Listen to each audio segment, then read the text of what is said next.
Écoutez, merci pour cet accueil. Pour moi, c'est toujours un honneur et un plaisir de revenir à la Louvière. On a pu, il y a quelques années, je ne sais pas s'il y a des personnes parmi vous, vous étiez présentes, je crois, vous aussi, vous aussi. Oui, je me souviens. D'autres personnes qui étaient peut-être, il y a quelques années, on avait déjà amorcé une réflexion dans le cadre des activités organisées par quelques profils qu'on retrouve encore ici à la Louvière autour d'une réflexion sur la sira, sur le prophète alayhi salatu wassalam. Et ça tournait déjà un peu autour de cet état d'esprit, donc de parler d'un célèbre inconnu finalement, donc de quelqu'un vis-à-vis duquel il y a beaucoup de discours, il y a beaucoup de choses qui se disent, beaucoup de productions, mais on a très peu de connaissances finalement sur la réalité du prophète de l'islam, alayhi salatu wassalam. Et en même temps on a un autre défi, c'est qu'on a beaucoup trop de définitions. Et chacun définit le prophète un petit peu à sa manière, en fonction de ce qui l'intéresse, de sa sensibilité, du moment, de sa tendance, de son école, de son effort d'interprétation, de l'éducation qu'il a pu avoir.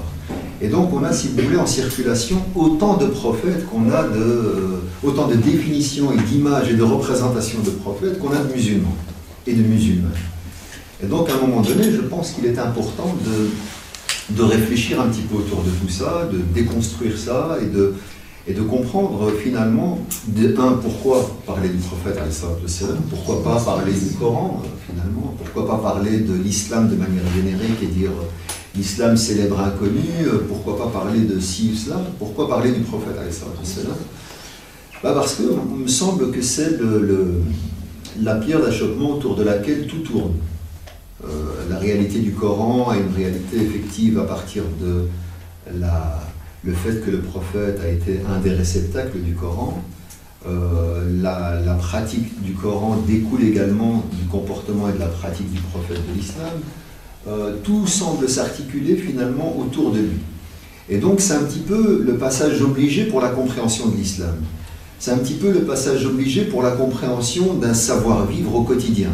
Être musulmane à la Louvière, ou musulman à la Louvière aujourd'hui, qu'est-ce que ça veut dire? Ça veut dire aussi avoir dans sa pratique et dans sa référence la question suivante qui se pose, c'est comment aurait fait le prophète de l'islam, alayhi salatu wassalam, s'il était présent avec moi aujourd'hui? Qu'est-ce qu'il aurait fait lui à ma place? C'est ça un effort de compréhension et d'interprétation. Et également, on a toute une série de pratiques, de comportements.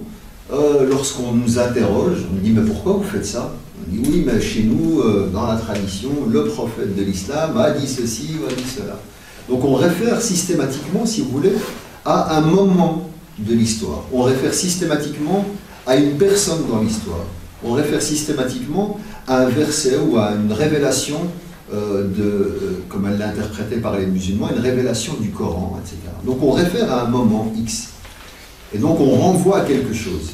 Et donc fondamentalement, c'est important qu'on se mette d'accord, ce vers quoi nous tous aujourd'hui, quelques 1,5 milliard de musulmans, sommes d'accord plus ou moins pour dire que, en tous les cas, pour la référence au Coran, il y a unanimité quasi, en même temps autour de l'image du prophète de l'islam, alayhi salatu wassalam, de dire qu'ils sont l'autorité et la référence. Et la plupart des juristes, ou la plupart des théologiens, des jurisconsultes, des canonistes, bref, des personnes qui détiennent le savoir dans le monde musulman, disent qu'aujourd'hui, il y a 2 références principales, c'est le Coran et la Sunna.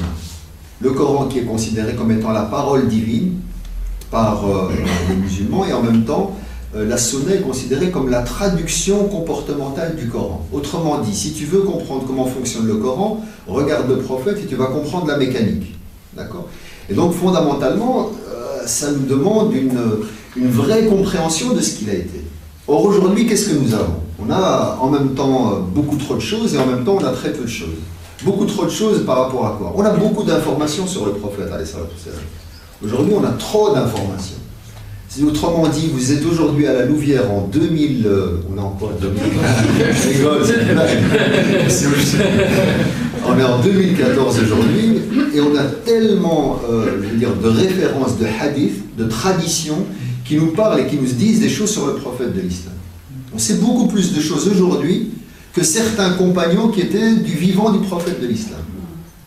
C'est quelque chose d'assez impressionnant. Donc on a un trop-plein de savoir. Et quelquefois, la surinformation crée pas mal de désinformation. On ne devient plus des spécialistes de la sira, on devient un peu des trarbacologues. On dit, c'est ça. Donc c'est important de comprendre qu'on a beaucoup de matière. Qu'est-ce qu'on fait avec cette matière?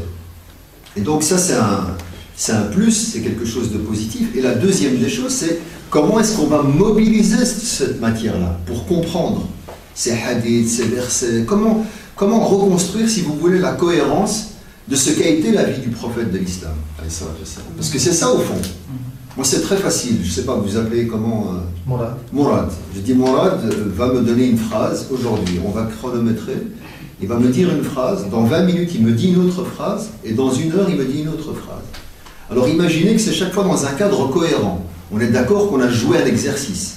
D'accord, je vais lui dire n'importe quelle phrase, il va me la répéter. Imaginez que dans 50 ans, une personne dise « Moi j'ai une phrase détenue par un tel, selon un tel, qui a dit selon un tel, qu'il a entendu dire de Mourad. Et Mourad a dit telle phrase. » D'accord? Est-ce que j'ai dit un mensonge? Non, je dis une vérité, Mourad l'a bien prononcé. Quelle est la question qu'on doit se poser? Dans quel cadre tu as dit cette phrase? Pourquoi tu as dit cette phrase? Sur quel ton tu as dit cette phrase? Quelle est ton intention au moment où tu as dit cette phrase? On est d'accord? Donc il y a une méthodologie pour comprendre le hadith, pour le resituer dans son univers, pour comprendre au moment où le prophète parle, qu'est-ce qu'il a voulu me dire, à qui il s'est adressé, pourquoi est-ce qu'il a parlé, dans quel sens, dans quel but. Autrement dit, lorsque le prophète parle, il parle d'inspiration divine dans la tradition musulmane, c'est comme ça qu'on le perçoit. Et donc fondamentalement, il ne parle pas comme ça pour parler. On doit impérativement, nous en tant que musulmans, rattacher ça à un sens, rattacher ça à un univers de référence. D'accord? Aujourd'hui, qu'est-ce qu'on a? On a des snipers à coup de hadith. Des gens qui viennent et te disent il y a un hadith du prophète, c'est un hadith sahih, un hadith authentique, il a dit ceci. Ouais, d'accord, tu m'as cité le hadith, tu m'as cité une vérité. Mais fais le travail de la recontextualisation. Dans quel univers? Vous savez, je vais parquer la voiture, je peux le dire de 10 000 manières différentes. Tout dépend le ton. Je peux le donner avec l'impératif, comme je peux le dire comme une phrase sans point d'exclamation, etc. Donc c'est très très important d'avoir la prise de conscience sur ces deux choses-là. Alors je sais que c'est une introduction pas très évidente, mais on a beaucoup d'informations sur lui et on maîtrise très peu la manière de lire cette information. D'accord? Donc il faut comprendre qu'on a une richesse, mais qu'on a une faiblesse sur la méthode de lecture. Et ça, cette faiblesse-là, c'est toute la grande soupe communautaire dans laquelle nous sommes en train de plonger, avec le hummus, avec tout ce que vous voulez. Tous les ingrédients sont là. Quelle est la problématique que nous avons? C'est-à-dire que nous avons aujourd'hui la volonté d'apprendre, de comprendre, de lire. Et donc quand on chemine, et automatiquement, dès qu'on rentre dans notre volonté d'aller sur un cheminement vers Dieu, notamment vers plus de spiritualité, etc., sur notre chemin, on trouvera automatiquement le prophète de l'islam. Et on a un autre problème, c'est que quand on trouve le prophète de l'islam sur notre chemin, ce n'est pas directement le prophète de l'islam qu'on trouve. Ce sont des auteurs, des spécialistes, des ulama, des gens qui ont produit des choses sur le prophète de l'islam et qui nous disent voilà ce qu'il faut faire selon tel hadith. D'accord? Ils nous donnent des orientations, ils nous donnent des cadres. Et là, il y a des tendances. Ça va? Il faut prendre conscience qu'on a tout ceci. Ça, c'est un premier problème. Est-ce que tout le monde est clair par rapport à ça? Donc on a trop d'outils, pas assez de méthodes. Et en même temps, ceux qui nous donnent l'orientation sont également dans un cadre, dans une certaine vision de l'islam. Okay? On a affaire à une deuxième réalité qu'on doit absolument avoir à l'esprit avant de commencer à travailler un petit peu concrètement. C'est de prendre conscience qu'on a été éduqué d'une certaine manière. D'accord? La première école d'enseignement de la religion, quelque part, c'est l'univers familial. Okay? Donc c'est un islam sans discours. On ne vous dit pas mon fils, ma fille, viens, je vais t'expliquer quels sont les préceptes de l'islam. Et on commence à discuter, on dit salit ou la salit. Tu as prié ou tu n'as pas prié? Oui, j'ai prié. Montre-moi tes bras pour voir si c'est encore mouillé ou pas, si tu as vraiment fait tes ablutions. Il y a une éducation, si vous voulez, il y a un univers dans lequel on a baigné. Le mois de Ramadan, les enfants, généralement, ils n'arrivent pas au mois de Ramadan parce qu'on va leur dire c'est important et tu dois le faire et ceci et cela. Non, ils voient les grands, ils veulent faire comme les grands. Il veut montrer qu'il peut aussi tenir jusqu'au soir sans manger. C'est une espèce d'éducation à l'islam par le silence. Et ça, c'est très important de prendre conscience qu'il y a cette culture du religieux, et puis il y a ce savoir du religieux. C'est les deux dans lesquels nous avons été plongés. D'accord? Naturellement, je dirais. Autrement dit, quand un jour vous vous dites, bah tiens, moi j'aimerais bien venir et comprendre vraiment par moi-même et faire un effort pour comprendre le prophète de l'islam, comprendre la religion, ou revenir à la lecture du Coran, ou découvrir les sciences de l'islam, bref, m'intéresser à la religion. Vous n'avez pas, au moment où vous faites cette démarche, un rapport virginal avec la religion. Il est impératif de prendre conscience que vous êtes conditionné par une série de choses déjà. Par votre éducation, par votre connaissance que vous avez, par les bribes d'informations, par des modèles que vous avez vus. D'accord?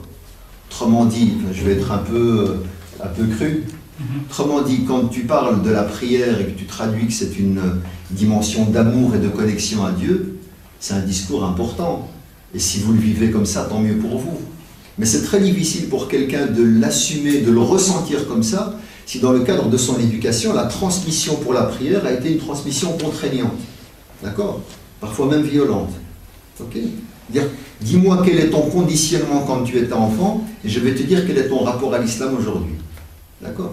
Donc c'est très important. Moi, dans l'enseignement de la religion, quand j'étais enseignant dans le secondaire, dans le primaire pendant quelques années, mais mon premier semestre, c'était des séances d'exorcisme. Il fallait évacuer tous les conditionnements, les conditionnements parentaux, les conditionnements d'Hadad. C'est de prendre conscience que la première des choses, et malheureusement avec certains collègues enseignants, je leur disais, vous évacuez trop vite le premier pilier de l'islam. Pour eux, c'est le premier pilier, c'est croire en Dieu, la double attestation de foi. Ok, tout le monde est d'accord, on croit tous en Dieu. Allez, maintenant on commence à travailler. Le pilier de la prière. Et on commence vraiment à expliquer comment fonctionne la prière, etc. Et pour moi, je pense que le plus important, quitte à ce que ce soit durant tout le primaire, qu'on ne tourne que autour de Dieu. C'est-à-dire que si tu ne comprends pas que la mécanique, que tout tourne autour de Dieu, et que c'est la centralité, et que c'est là où que ça prend du sens, on n'a pas compris comment on va transmettre la religion. Si tu ne peux pas expliquer à un enfant l'amour de Dieu, comment tu veux le connecter au besoin de prier pour aller vers cet amour-là? Vous comprenez? Et donc fondamentalement, il y a des gaps qui se créent, des incompréhensions dès le départ. Quand vous avez des enfants qui viennent et qui te disent que pour eux le rapport à Dieu, ben c'est important parce que tu fais ça, tu as un bon point, tu fais ça, tu as un mauvais point. Et ça devient un expert comptable dans son rapport à rentrer au paradis ou pas. Ça c'est très problématique aujourd'hui. Quand on éduque finalement par une manière complètement dépassionnée, l'idée c'est pas d'être rentable ou pas, combien de bons points j'ai emmagasinés, combien de mauvais points l'idée c'est d'avoir envie de plaire à.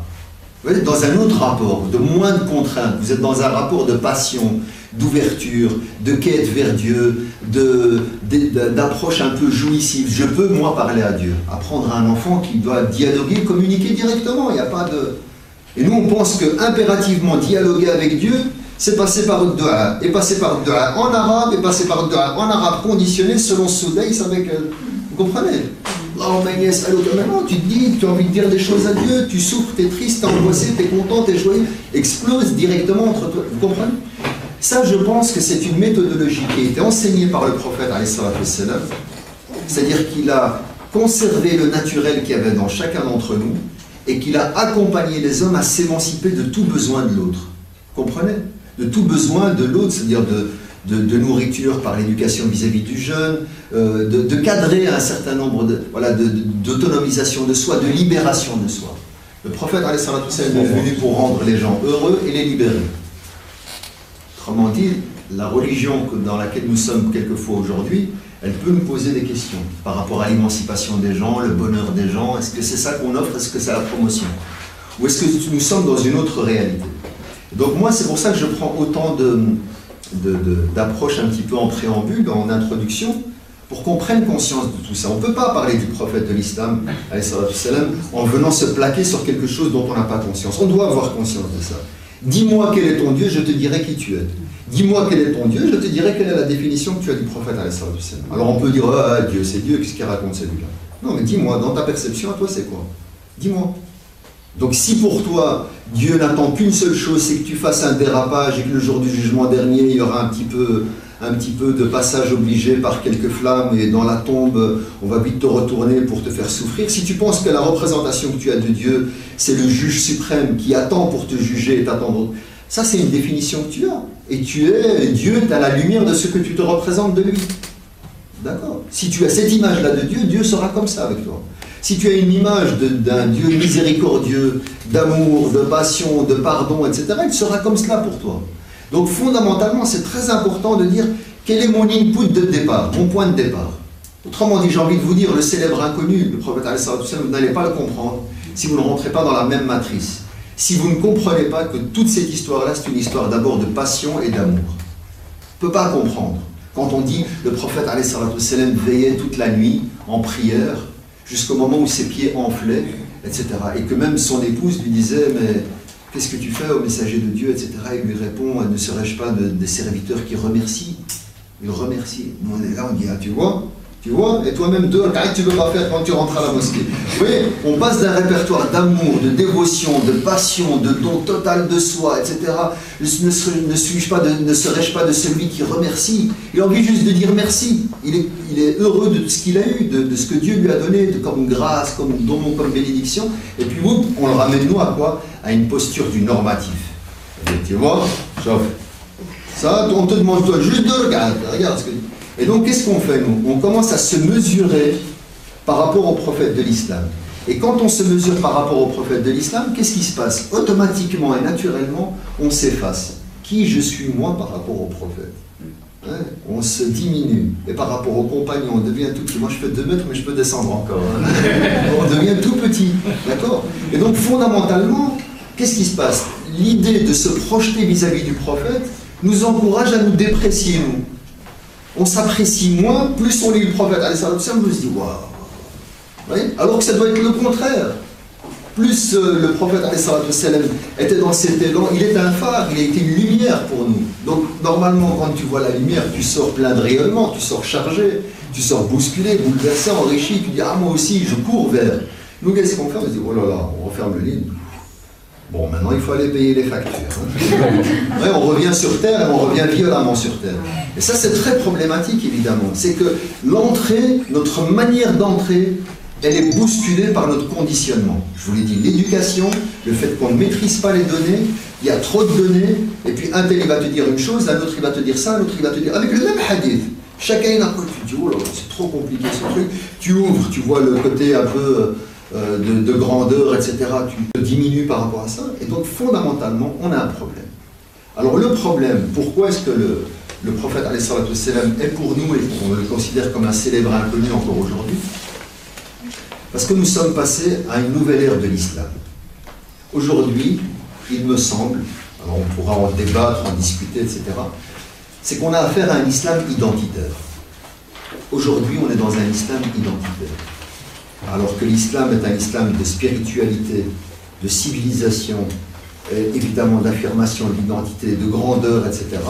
On a tout recroquevillé, d'accord, sur l'individu, et on est devenu un islam fragilisé, qui s'interroge. Ça, c'est un héritage depuis le 19e, déjà un peu avant, hein, c'était un islam de tradition qui commence à déniveler, à chuter un petit peu, mais on est rentré depuis le 19e, début du 20e siècle, un islam qui s'interroge, qui se questionne, qui doute, qui n'est plus sûr, qui n'apporte plus cette grande civilisation. C'est pour ça que beaucoup fantasment, oui, l'Andalousie, nous étions grands, ouais, aujourd'hui. Alors il se dit, oui, aujourd'hui c'est vrai, il faut... Et il y a cette espèce comme ça de nostalgie, les gens ont mal au cœur, parce que nous étions une grande civilisation, aujourd'hui on est là, regardez, c'est les conflits dans le monde musulman, tout le monde se déchire, tout le monde sait ci et cela. Et qu'est-ce qui se passe?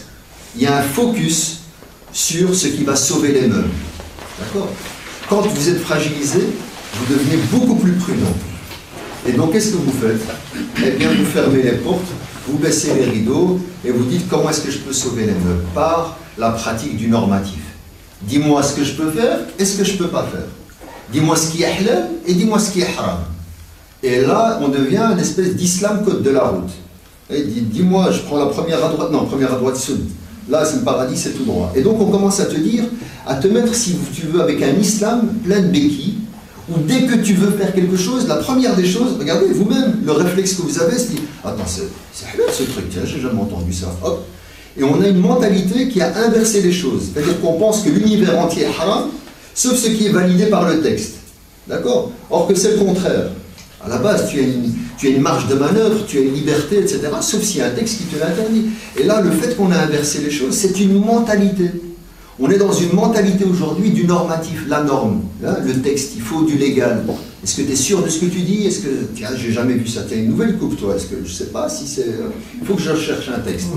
Ouais, cette espèce comme ça d'islam d'hésitation et d'islam, je dirais quasi de cadrage un petit peu de façade, malheureusement parfois, parce que ce qui va compter finalement, on a toute la tradition mystique et la tradition spirituelle dans l'islam. Qu'est-ce qui compte finalement? Est-ce que c'est la prière ou c'est la concentration dans la prière? C'est le fait de faire la prière en connexion avec Dieu, c'est ça qui est sacré. D'accord? Or aujourd'hui, qu'est-ce qu'on te dit? On dit, moi, essaye de te concentrer, mais l'important c'est que tu la fasses. C'est l'acte. Tu l'as fait, tu as un point. Tu l'as pas fait, 0. Ouais, on ne tient pas compte, on tient un rapport comptable. Et ça, cette dimension-là, elle est relativement nouvelle.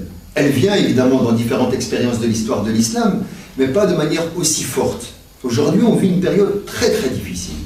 Moi, c'est pour ça que je n'ai pas envie d'engager un débat de fond sur le prophète de l'islam, sans prendre conscience de qui nous sommes dans notre manière de le recevoir. Parce que quelquefois, ça peut être une seringue, un énergiseur aqidique, donne-moi un document en spiritualité, je peux te dire des belles choses, tu te dis, waouh, machallah, c'était bien, j'ai eu ma dose. Mais ce n'est pas ça le but.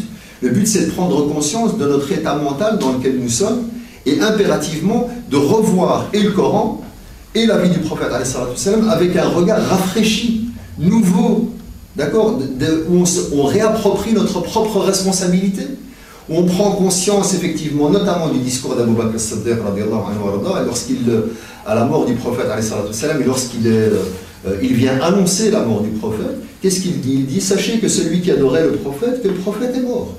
C'est une fatalité pour les musulmans de l'époque. C'est une fatalité, ils sont choqués, ils sont brisés mentalement, ils sont spirituellement, ils sont très fragilisés, certains n'arrivent même plus à rester à Médine, l'exemple de Bilal ibn Rabah, etc., qui quitte la ville, il ne peut pas imaginer concevoir la ville sans le prophète de l'islam. Ça, c'est pas du faire, hein. Personne ne lui dit, c'est halal ce que tu es en train de faire, tu quittes la ville par amour pour le prophète. Non, c'est des gens passionnés, ils sont portés par l'amour du prophète. Donc fondamentalement, il leur dit ceci, c'est un constat amer et il faut le prendre. C'est ça la décision et la volonté de Dieu. Mais sachez que celui qui adore Dieu, que Dieu est vivant et qu'il ne peut mourir. Autrement dit, nous sommes dans un constat qui est le même que ceux qu'ont vécu les compagnons au moment du discours d'Abu Bakr as-Siddiq. Sachez que celui qui adore le prophète, qu'il est mort, et celui qui adore Dieu, il est vivant. Et aujourd'hui, quelle est notre connexion avec Dieu? Quelle est notre reconnexion avec le prophète, mais également quelle est notre connexion avec Dieu? Il est là aujourd'hui le vrai débat. Dites-moi à quand on remonte, si vous voulez, notre dernier dialogue direct de cœur à cœur, avec de cœur à Dieu. C'est ça la vraie question. Dis-moi quelle est ta connexion à Dieu, je te dirai comment tu te nourris de la vie, de la sira du prophète. Comment est-ce que tu prends cette énergie prophétique pour vivre ta relation à Dieu? Ou c'est simplement une posture piétiste? Un petit peu de halal chez Carrefour, un petit peu d'islam à la mosquée parce que je prie avec les frères, un petit peu de fatwa en ligne, un petit peu de pèlerinage une fois dans la vie, mais peut-être une fois avec les copines ou les amis, puis une fois avec les parents. Et puis on fait comme ça une espèce de carte d'achat de notre consommation d'islam. Et il est là le problème, on devient des consommateurs d'islam. On devient un islam à la carte qu'on va consommer et on passe à côté de la réalité du cœur. D'accord? Et il est là le problème, c'est que quelle est la reconnexion? Ce qui m'intéresse, ce n'est pas la quantité de la pratique, mais c'est le degré de présence dans la pratique. Ce n'est pas que tu pries tout le temps et tu fais des prières surérogatoires qui est intéressant. Alors je ne parle pas parce que personne n'a le droit de se mettre à ta place et de commencer à juger, mais c'est de dire, ce qui compte pour toi, c'est quel a été le degré de présence dans telle prière. Si un jour tu te dis, tu sais, un jour j'ai prié l'Asr, c'était très particulier, ben ça, si tu as prié 10 000 prières après où tu n'étais pas au même degré de concentration et que tu as vécu cette expérience-là de connexion, bien tant mieux pour toi. Aujourd'hui, c'est ça qu'on doit trouver, c'est des moments propices de reconnexion à Dieu. Et des moments de reconnexion par dialoguer. C'est-à-dire tu parles en jeu, tu parles pas nous, d'accord? Dans la prière, tu le fais, Iyyaka na'budu wa iyyaka nasta'in. Tu englobes tout le monde, la communauté, tu englobes. Ihdina siratal mustaqim, guide-nous vers le chemin, tous ensemble. À un moment, dans les invocations, dans ta connexion, dans ton intimité avec Dieu, tu lui parles sur le plan personnel, comme faisait le prophète alayhi salatu wassalam. Il y avait cette intensité. Hein, l'expérience lorsqu'il est rejeté de tous et qu'il se retrouve dans un jardin à pleurer, etc. Il s'en remet à Dieu, il dit « Oh Seigneur, nous, notre communauté », il parle de lui. Il dit « Je m'en remets à toi. » Voilà, je me plains auprès de toi. Il parle en jeu. D'accord? Et donc là, c'est très important. Quelle est notre qualité de connexion et de discours et de dialogue avec Dieu en jeu? Est-ce que tu parles avec Dieu? Est-ce que tu discutes avec lui? Est-ce que tu penses que tu te confies assez à lui? Et c'est pas dans l'idée de confession, c'est l'idée de transparence. Voilà. C'est l'idée aussi de sortir d'un piège très important. Parce que comme je vous l'ai dit tout à l'heure, la question de l'identité, qu'est-ce qu'elle entraîne? Elle peut entraîner une fragilité, mais elle entraîne aussi un syndrome tout à fait nouveau, qui est très étranger à l'islam, qui est celui de la culpabilité. Et là, croyez-moi, alhamdoulilah, on a une communauté qui fait un ijtihad pour la culpabilisation collective. C'est un vrai problème, ça. C'est étranger à l'islam. Il y a une différence entre responsabilité et culpabilité. Culpabilité, tu es là, tu te sens coupable. Moi, je connais des jeunes, beaucoup, dans l'enseignement ou ce qu'on rencontre, etc. C'est qu'il y a des gens qui sont incapables de revenir vers Dieu parce qu'ils disent « Ah, moi, je suis loin, monsieur, je suis loin. Là, j'ai fait des trucs, je suis loin. » Il est là, il s'est automutilé, il s'est condamné, il est coupable, il se sent quelque part sali dans son rapport à Dieu et au prophète de l'islam, et il dit ben, « je ne mérite plus. Je ne mérite plus cette présence. » Or, la particularité de l'islam, c'est au moment où tu es dans ce sentiment, c'est à ce moment-là seulement que tu es le plus propice à être reconnecté à Dieu. Parce que tu es dans un sentiment d'humilité. Ben, reconnecte-toi. Mais il faut sortir du piège de la culpabilité qui t'enferme et qui t'empêche d'agir et de bouger. Or, prends tes responsabilités. Et ça, c'est un élément central, je pense, dans l'islam, qu'également le prophète nous a transmis, nous a enseigné, nous a donné. C'est un don, c'est une grâce. Et le nombre de personnes qui sont venues chez le prophète confier des choses qui sont tout simplement lourdes à porter, qui sont venues devant lui, il dit « Ah, Rasulallah, j'ai fait tel acte. » Aujourd'hui, n'importe lequel vient devant un imam, il dit « Cher, j'ai fait telle chose », ceux qui entendent, ils vont l'attraper, mais ils vont lui faire une tête au carré. Il dit « Ya Rasulallah, j'ai fait tel acte. » Il dit « Est-ce que tu regrettes ?» Il dit « Oui, je regrette. » Il dit « Bah, khalas. » Il dit « Comment j'ai plus... » Il dit « Tu regrettes ?» Il dit « Je regrette. » Il dit « Dieu peut transformer tes mauvais actes en bonnes actions. » Il dit « J'ai voir adarati wa fajarati, mais ce que j'ai fait, mes dépravations, il dit tout cela. Et il dit, on est sorti, on entendait jusqu'au bout de la ville en train de crier Allahu Akbar, Allah. Il était heureux, jubilé du pardon pas qui lui a été accordé par le prophète, du pardon que le prophète confirme au nom de Dieu. Et donc on a une symbolique importante ici, c'est que la question de la culpabilité elle est très étrangère. Nous on parle du principe de la fitra, vous savez, du souffle originel, on parle du principe de l'innocence originelle. Un enfant né dans l'islam, né au moment où il vient au monde, eh bien il est innocent. Quel est le défi du musulman ou de la musulmane? C'est de conserver cette innocence. D'accord? Pourquoi il doit conserver cette innocence? Parce que son souffle vient de Dieu. Et ce souffle est pur et il revient vers Dieu. Raison pour laquelle une personne, quand elle meurt, quelle est la formule qu'on utilise? Inna lillah wa inna ilayhi raji'un. Nous appartenons à Dieu, c'est vers lui que nous retournons. Donc il y a un cycle, si vous voulez. Tu viens d'un point A et tu retournes vers ce point A.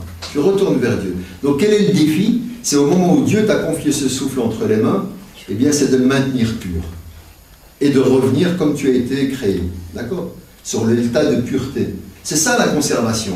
Et donc fondamentalement, la prière, à quoi elle sert? À passer au karcher quelques imperfections que vous avez pu charger. Un peu de jalousie, un peu de hasad, un peu de ça, un peu de méchanceté gratuite, un peu de dérapage, un peu besoin de sommeil, on passe 2 ou 3 prières, un peu...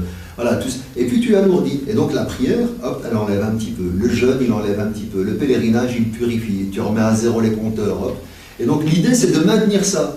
Mais si tu rentres dans une culpabilité, le temps continue d'avancer, et toi tu continues de stagner, de t'alourdir. C'est pour ça, je dis, ça va à l'encontre de l'état d'esprit complet de l'islam. Donc, se déculpabiliser est très important. Alors, je ne dis pas se déculpabiliser égale se déresponsabiliser, parce qu'il y en a certains qui... Maintenant, je le précise. Je commence à le préciser parce que c'est important. On dit, ouais, lui, c'est un musulman cool. C'est un musulman light. C'est pas du tout ce que je dis. Vous imaginez bien, si on suit, c'est très très contraignant en termes de degré de présence. Ce que le prophète ﷺ nous a enseigné, c'est pas la quantité de la présence, c'est la qualité de la présence. D'accord? Il y a des compagnons, comme je vous l'ai dit, ils ont vécu peut-être quelques jours ou quelques semaines avec le prophète ﷺ, mais ils sont classés dans la catégorie des compagnons que Dieu a placés dans un statut particulier. Pourquoi? Parce qu'ils ont été peu présents, mais intensément là. D'accord? Et c'est ça, c'est ce degré de prise de conscience. On doit se transformer, on doit révolutionner nos approches, nos regards, etc. Et on doit sortir de cette logique, me semble-t-il, encore une fois, qui est simplement de l'affirmation de soi par le besoin de paraître. Ok? Je vous donne un exemple pour pas comprendre. Certains musulmans pensent qu'au moment où ils mangent halal, d'accord, ils s'habillent halal, il est halal. D'accord? Au moment où il mange du halal, il s'habille à la musulmane, il pense qu'il est bon musulman. Ça ne veut rien dire. Mais il est là le problème, c'est que je vous l'ai dit, l'identité fabrique du consumérisme. Et on crée comme ça des emballages, des espaces de manifestation, des rencontres, etc. Autrement dit, vous pouvez être présent ici en vous disant, moi je vais aller me faire un petit peu, ma petite béa. Allez, il fait beau, et je me fais violence, je vais venir écouter un islamo machin venu de Bruxelles, il va nous dire des choses. Bon, je viens écouter. Je fais mon travail, je fais mon exercice. Si c'est dans le cadre d'une béa simplement pour pointer, bon, ben c'est très bien, vous avez fait votre acte. Mais islamiquement parlant, ce qui est intéressant, c'est que s'il y a une idée que vous retenez et qui vous fait cheminer et puis qui peut vous reconnecter d'une manière ou d'une autre en revoyant votre vie, en remettant des choses en ordre dans votre vie, dans votre perception de Dieu et du prophète, vous avez réussi. C'est ça qui est intéressant. C'est ça la pertinence de ce partage-là. Sinon, ça ne sert à rien. Je peux aller sur un autre exemple beaucoup plus touchy, sur la question de la prière. On peut s'interroger. Quand vous avez des postures, des gens qui dans la prière peuvent être violents, concentré dans sa prière, il va t'arracher la jambe de l'autre parce qu'il doit absolument coller sa jambe contre la sienne et à la fin, salam alaikum, ya akhi, qu'est-ce que tu fais? Il va directement l'interpeller, il n'est même pas encore sorti. Donc ça me dit sur le degré de concentration et de connexion que tu as avec Dieu. Autrement dit, il y a des choses qui est impératif. On doit absolument prendre conscience par rapport à cette charge-là. Et donc de se dire quel est le pourcentage de place que je laisse à Dieu dans mon quotidien. Et là, la symbolique de la libération de la Mecque, et non pas de la conquête de la Mecque, c'est une mauvaise traduction, l'idée du futuhat, etc., on peut en parler dans l'histoire, mais dans l'expérience prophétique, c'est dans le schéma d'une libération. Le prophète est arrivé de Médine, il arrive à la Mecque, d'accord, après la trahison du pacte par les gens de Quraysh à la Mecque, à la fin de sa vie. Il arrive et il rencontre la Kaaba. Qu'est-ce que la Kaaba? C'est un espace symbolique construit par un prophète et son fils, deux prophètes, et il est la symbolique du tawhid. Qu'est-ce que ça veut dire tawhid?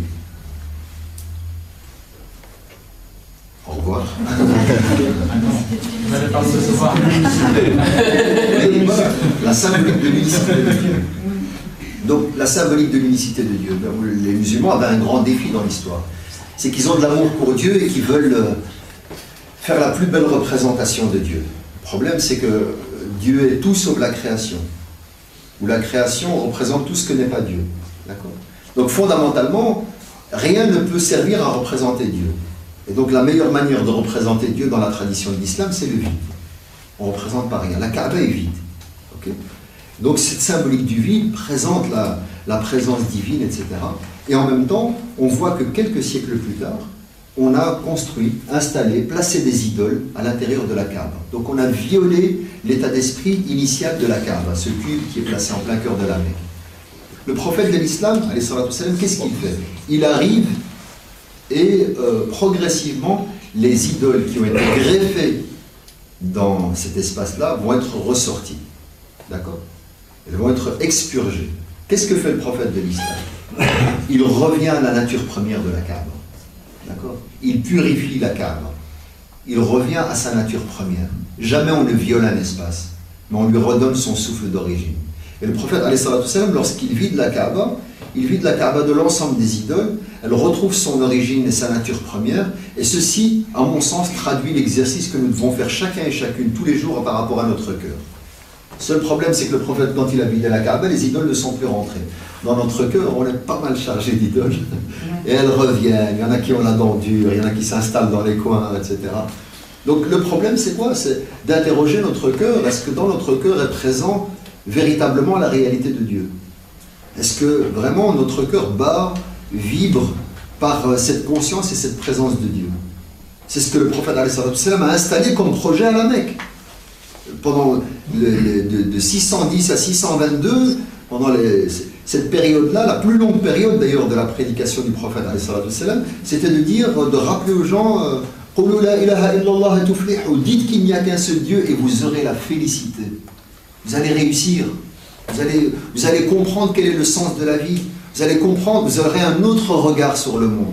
Vous allez relativiser l'avoir, le pouvoir, le savoir, l'argent, tout ça. Et vous allez vous calmer. Vous allez vous calmer. Regardez comment nous sommes excités aujourd'hui. On a des piles électriques. J'ai pas le temps de s'occuper un texto, rappel, pardon, des quiproquos, des malaises, des factures qui s'accumulent. On est des angoissés permanents. Et ça, malheureusement, c'est pas prêt de s'arranger parce qu'on continue dans l'immatérialisation et dans des outils qui nous facilitent la vie, mais qui nous compliquent dans notre déconnexion. D'accord? Donc, ce que ça veut dire finalement, c'est placer Dieu au centre. C'est pas de se désintéresser de la vie, mais c'est de remettre les choses dans l'ordre. Il y a des priorités. Et c'est pas à côté, j'ai Dieu à côté. C'est Dieu dans la centralité. La notion du tawhid, elle est centrale. Et donc, s'interroger par rapport à son cœur, est-ce que Dieu habite pleinement notre cœur? Et donc, est-ce qu'on est capable de relativiser tout le reste en termes de priorité? Ça, c'est l'enseignement du prophète. Il a travaillé ça, l'essentiel de sa vie. C'est pour ça que je vous dis, ils disent, bon, l'islam c'est la double attestation de foi, puis la prière, et on commence les 5 piliers, on commence avec le deuxième. Or, on voit que la plus grosse période prophétique s'est concentrée sur la notion du tawhid, la notion de Dieu. Dites, écoutez bien la formule, dites qu'il n'existe nulle autre divinité sinon Dieu. C'est-à-dire que l'islam ne commence pas par croire, il commence par ne pas croire.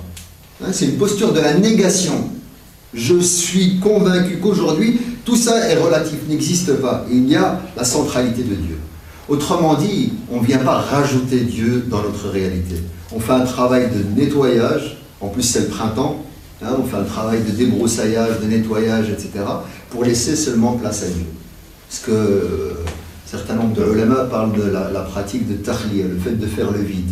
Et puis simplement, de tahliya et puis de tazkiya. Donc on ne va pas rentrer dans des... Donc l'idée de faire le vide est important, c'est essentiel. Faire le vide pour après, simplement se nourrir progressivement de cette réalité. Si tu as un cœur encombré, eh bien la manière dont tu vas traduire Dieu sera le reflet de ton encombrement. Si tu es mélancolique, angoissé, nerveux, évidemment, il y a une bonne place pour l'argent, tu es tenté par énormément de choses, à ce moment-là, la réalité de Dieu va venir et tu vas vouloir éclairer ton univers à partir de Dieu avec tes problèmes, tes handicaps. Et on entend des fois des discours de la part de musulmans, tu te dis c'est pas possible quoi. Tu te dis mais de quel Dieu tu parles? C'est quoi les... Quand moi je venais là tout à l'heure, on dit oui, l'islam c'est la violence. Ouais. Il faut assumer une part de violence dans l'islam, c'est la violence. Je dis mais attends, mais tu fais quoi toi? Tu fais un islam viril, tu veux faire quoi? Et l'islam de la tchage, on va pas se laisser faire. Mais toi-même tu es encombré, vide-toi de la violence qui est en toi, et puis revois la définition de Dieu, reviens à la base, reviens après, on discutera au niveau de tafsir, de la compréhension du Coran, et on va remettre un peu d'ordre. Mais d'abord fais un travail sur toi. Or le problème, c'est que vous avez des personnes qui, au moment où ils reviennent à l'islam, au lieu de se transformer, ils transforment juste leur garde-robe. Ils passent du Lévis 501 à un Qamis ou à un truc, une transformation. Et puis il a un hal comme ça de 6 mois, il tient pendant 6 mois avec des positions hyper catastrophiques, et puis hop, il passe à autre chose, il y a une autre tendance. Et en fait, il adapte l'islam, la religion et Dieu en fonction de son humeur. Et c'est ça, on arrive aujourd'hui à une posture de tendance dans l'islam. Vous avez une vie, et bien dedans, j'ai 10 000 manières de pratiquer Dieu et l'islam. Et ça, le prophète, qu'est-ce qu'il nous enseigne? Je vais juste ouvrir vraiment une petite parenthèse par rapport à l'avant-révélation. Le prophète, c'est un signe déjà au moment de l'entrée dans la grotte de Hira. Vous savez, le prophète arrive dans une grotte à l'âge de 40 ans et il reçoit la révélation, le début de la révélation. 5 versets coraniques qui viennent révolutionner la perception. Et, bref. Il reçoit une révélation dans cette grotte. Révélation, c'est quoi? C'est une parole divine, c'est-à-dire c'est l'entrée de l'éternité dans le temps. Dieu rentre dans le temps, il dit je me révèle, c'est ça la révélation. Je me révèle. Autrement dit, la lecture du Coran, quand on l'ouvre, Dieu doit se révéler à nous. D'accord? Et quand on parle et qu'on lit, qu'on parle à Dieu, on révèle ce que nous sommes à Dieu. C'est pour ça l'idée d'un dialogue entre vous et Dieu est essentielle. Le prophète arrive dans cette grotte et il reçoit la révélation. Qui reçoit la révélation? Ouais, le prophète de l'islam. Ça, c'est une lecture a posteriori. Mais regardez qui est cet homme. Un jeune homme de 40 ans, okay, son statut social dans la ville, vous regardez son univers familial, vous regardez ce qu'il était au niveau de ses fonctions, dans quoi est-ce qu'il travaillait, quelles étaient son ascendance et sa descendance, qui sont ses parents, ses grands-parents, et puis ses enfants, sa femme, son univers de référence, tout ça. Regardons qui il était et observons à qui Dieu révèle l'islam et à qui Dieu révèle le Coran. Et vous allez comprendre finalement comment est-ce que chacun et chacune d'entre nous ici à la Louvière, on doit se préparer pour être apte à recevoir et à se conditionner pour commencer à comprendre et à rendre audible en nous le Coran. Et vous allez voir.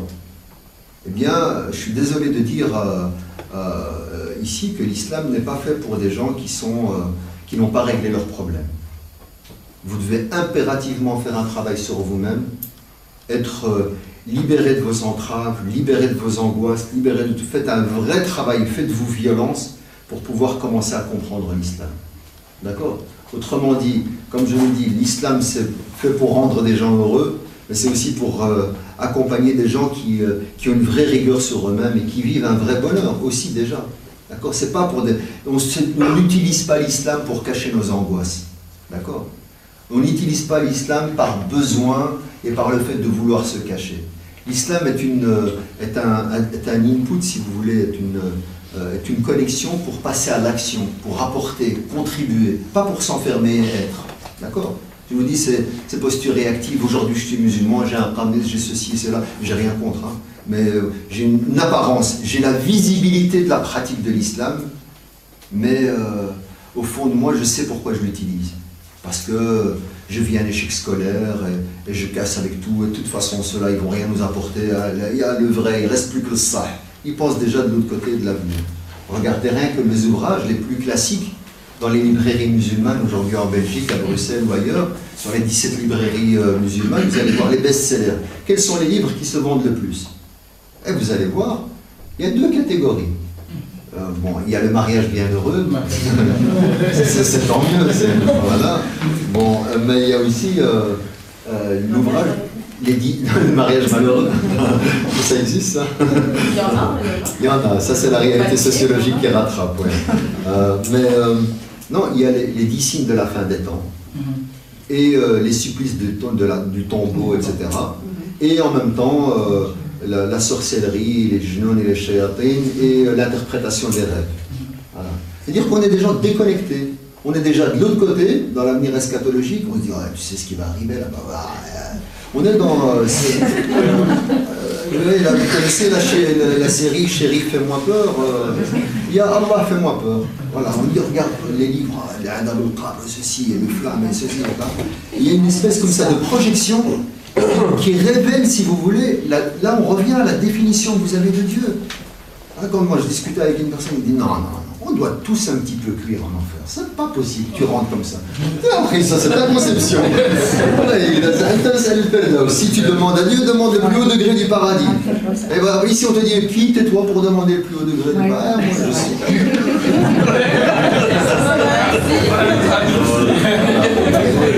Sans vouloir trahir. Il faut être dans la absolument, il faut être dans le... Et ça, c'est très révélateur. Quand vous avez des gens ce qui les intéresse, c'est j'ai répété le truc, je dois l'interpréter, j'ai mal au dos, ça doit être l'aïn, j'ai un problème à la dent, ça doit être ça, j'ai l'autre il est mort, je sais pas, etc. Et on partage des vidéos YouTube, on regarde, subhanallah, ils ont été enterrés telle personne, mais il y a un serpent qui est sorti, mais tu te dis, c'est pas possible, quoi. On est vraiment dans de la science-fiction de l'islam. Et ça, c'est un vrai problème. C'est un vrai problème parce qu'encore une fois, ça révèle la qualité de notre rapport aux religieux. C'est-à-dire que comme on se sent quelque part un petit peu coupable, on a besoin de tous ces éléments-là pour quelque part hypothéquer notre responsabilité. Il y a un peu du rêve, il y a un peu de sueur, donc c'est pas tout à fait moi. Et puis en même temps, quelque part aussi, on a besoin de se donner une gifle. Moi, voilà, 8 ans, systématique, je demande aux étudiants de quoi vous voulez qu'on parle, parce que mon programme il est présenté, etc. Et puis il me dit, ah monsieur, on peut rajouter des points. Il y a toujours un point divers, et je rajoute. Je dis, de quoi voulez-vous qu'on parle? 80%, pendant 8 ans, c'était systématique. Monsieur, les disciples de la fin des temps. L'autre, là, avec les... Il y a un borgne, il y a un borgne. C'est pas possible. Donc il y a un vrai problème. Donc fondamentalement, ça c'est une projection de l'islam. Le prophète, lorsqu'il rentre dans la grotte de Hira, il ne rentre pas avec ses conceptions apeurées, il rentre avec une vraie interrogation. Il rentre avec une vraie interrogation sur le sens même de la vie. Il voit qu'à la Mecque, il y a un truc qui ne va pas. Il voit l'esclavage, il voit l'idolâtrie, il voit notamment le statut de la femme, il voit qui est considéré comme un objet, qui ne peut pas considéré comme un être humain en tant que tel, c'est un objet, c'est-à-dire qu'au moment de l'héritage, elle part avec une partie de l'héritage, enfin, elle part comme héritage. Et donc, il voit qu'il y a des hommes qui enterrent leur fille vivante au moment de la naissance, parce que pour eux, c'est des choses très très bien. Et donc, la crise de la société va l'interroger sur la recherche du sens. D'accord? Et nous, la crise de la société, elle nous plonge dans du fatalisme. Ah, ça c'est un signe de la fin des temps, ça. Et on reprojette dedans. Donc, fondamentalement, quand on voit le prophète, c'est un enfant heureux, qui a malgré tout été pris en charge, même qui a vécu de très lourdes épreuves, la perte d'un père qu'il n'a jamais connu, la perte d'une maman à l'âge de 6 ans, la perte d'un grand-père à l'âge de 8 ans, la prise en charge par un oncle aimant, etc. Il entend des choses, il voit des choses, le moine de Bahira, alors qu'il a 12 ans, qui dit que cet enfant va amener des choses dans l'avenir, il faut le renvoyer à la Mecque et le protéger. Donc c'est un enfant qui est chargé de tout ça, il dit qu'est-ce qui est en train de m'arriver? D'accord? En même temps, il a fait un mariage d'amour, à l'âge de 25 ans, il vit un mariage heureux, et monogame jusqu'à la mort de sa première femme qu'il a aimée et qu'il n'a jamais oubliée.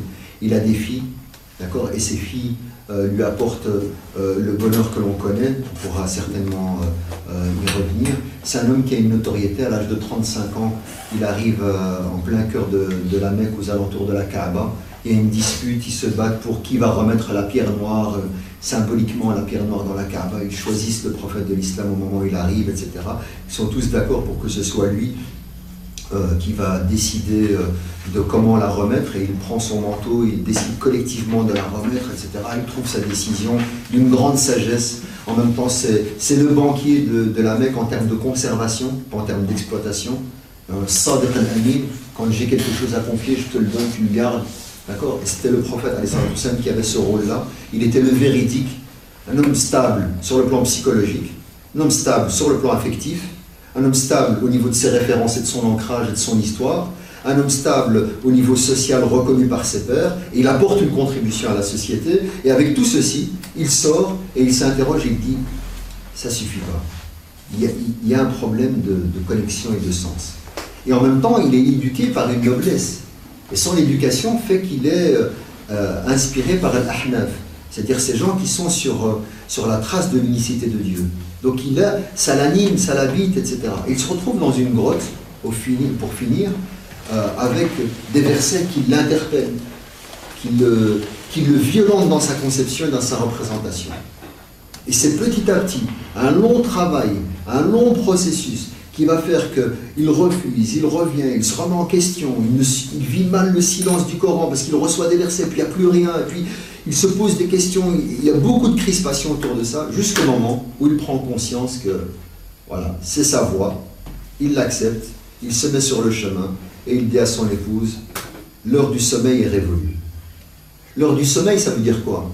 Cette espèce d'insomnie dans laquelle on est tous, hein, c'est pas l'heure du sommeil de la nuit au premier degré, hein. lors du sommeil, c'est-à-dire de l'inconscience, de l'amnésie, de tout ceci. Il a été connecté sur une autre réalité. Il est ouvert véritablement sur le monde. Et c'est ça, quand on dit, c'est pas un travail de violence sur soi, plus de prières, plus de ci, plus de charges, plus de ça. Ça découle naturellement. Et quand vous regardez quelqu'un qui est passionné par quelque chose, par un sport, la manière dont il se donne, tu te dis, mais t'arrêtes pas de courir, ça fait 5 km que tu cours, moi je dois être au top, je dois être à tel niveau, je dois descendre en dessous de tel chrono, etc. Il n'a pas besoin de quelqu'un qui lui dit, cours, cours, d'accord? Il a une motivation, il est porté par, quelque part, la foi en la chose. Okay. Donc il y a une espèce comme ça de volonté qui émane et qui se dégage naturellement de la personne. Parce qu'il a une vision, il a un objectif à atteindre et il est passionné. Et c'est ça, je pense, que un peu le gap dans lequel quelquefois nous sommes, c'est notre ancrage plein dans l'islam, par l'appartenance, par la manière d'être, par nos discours, par nos formules, les subhanallah, masha'Allah, etc. Donc le fait qu'on nous rassure, on est là-dedans. Mais il n'y a pas de flamme, il n'y a pas de... ça scintille pas, ça pétille pas, tu vois pas la volonté d'apporter, de contribuer, de changer, de réformer. Alhamdoulilah, ici avec l'espace que vous avez, il y a des traces, il y a des pistes qui réjouissent, qui donnent du baume au cœur. Et l'idée de revoir aussi des visages, tu vois, il y a un parcours, les gens avancent, évoluent, etc. Mais tu te dis, mais c'est pas possible. À quel point on est passé à côté du message de l'islam. Et le prophète, qui reçoit les versets dans la Grande Torah, n'a pas cessé d'avancer, de vouloir émanciper, d'apporter une contribution d'un partage du bonheur. C'est que la vie, elle n'est pas stupide. La vie, elle a un sens. Il arrive à la Mecque, c'est ça qu'il partage. La vie, elle a un sens. Et comme on dit, un cadeau, ça se partage avec qui? Avec les gens les plus proches.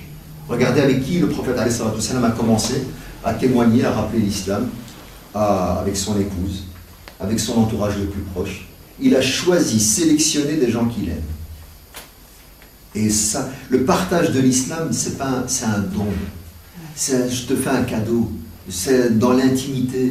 J'ai envie du bien pour toi. J'ai envie de l'amour pour toi. Je te partage, je te donne cette clé. Tiens. C'est son entourage.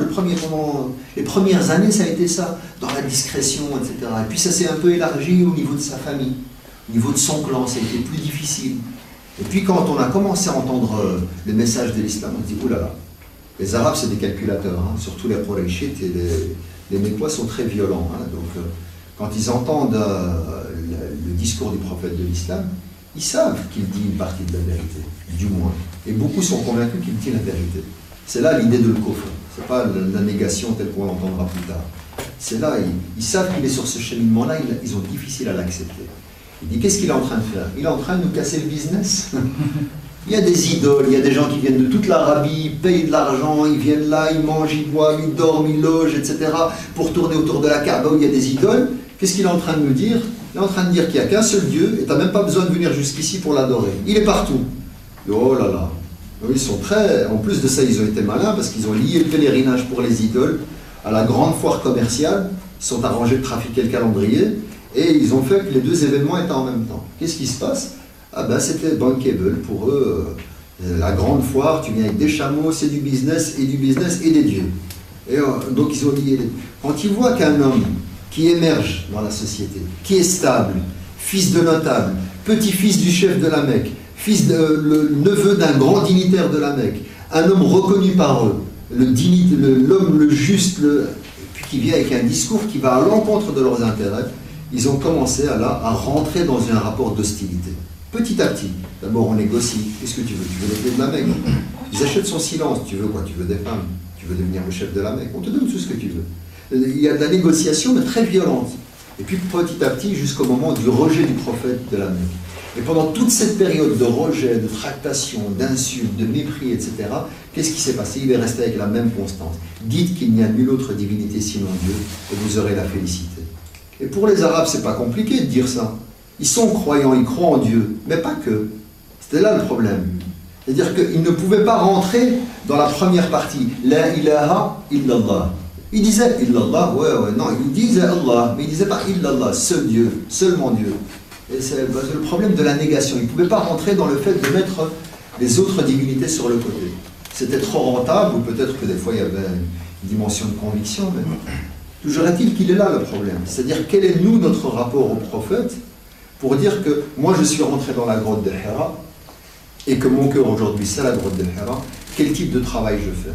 C'est-à-dire que si vous avez des problèmes psychologiques, au lieu de commencer à rentrer dans un délire un peu de troisième type, etc., allez voir quelqu'un qui va vous accompagner par rapport à ça. Assumez vos problèmes, faites face à vos problèmes pour pouvoir les transcender. Et puis seulement vous revenez à l'islam. Certains, comme je vous l'ai dit, passent par les mauvaises cases et quelquefois s'embourbent dans une manière de représenter le religieux qui n'est pas le vrai schéma à voir. Donc fondamentalement, il y a cette première étape, c'est d'assumer qui nous sommes et surtout de se réconcilier avec soi-même. Il faut s'accepter tel que vous êtes.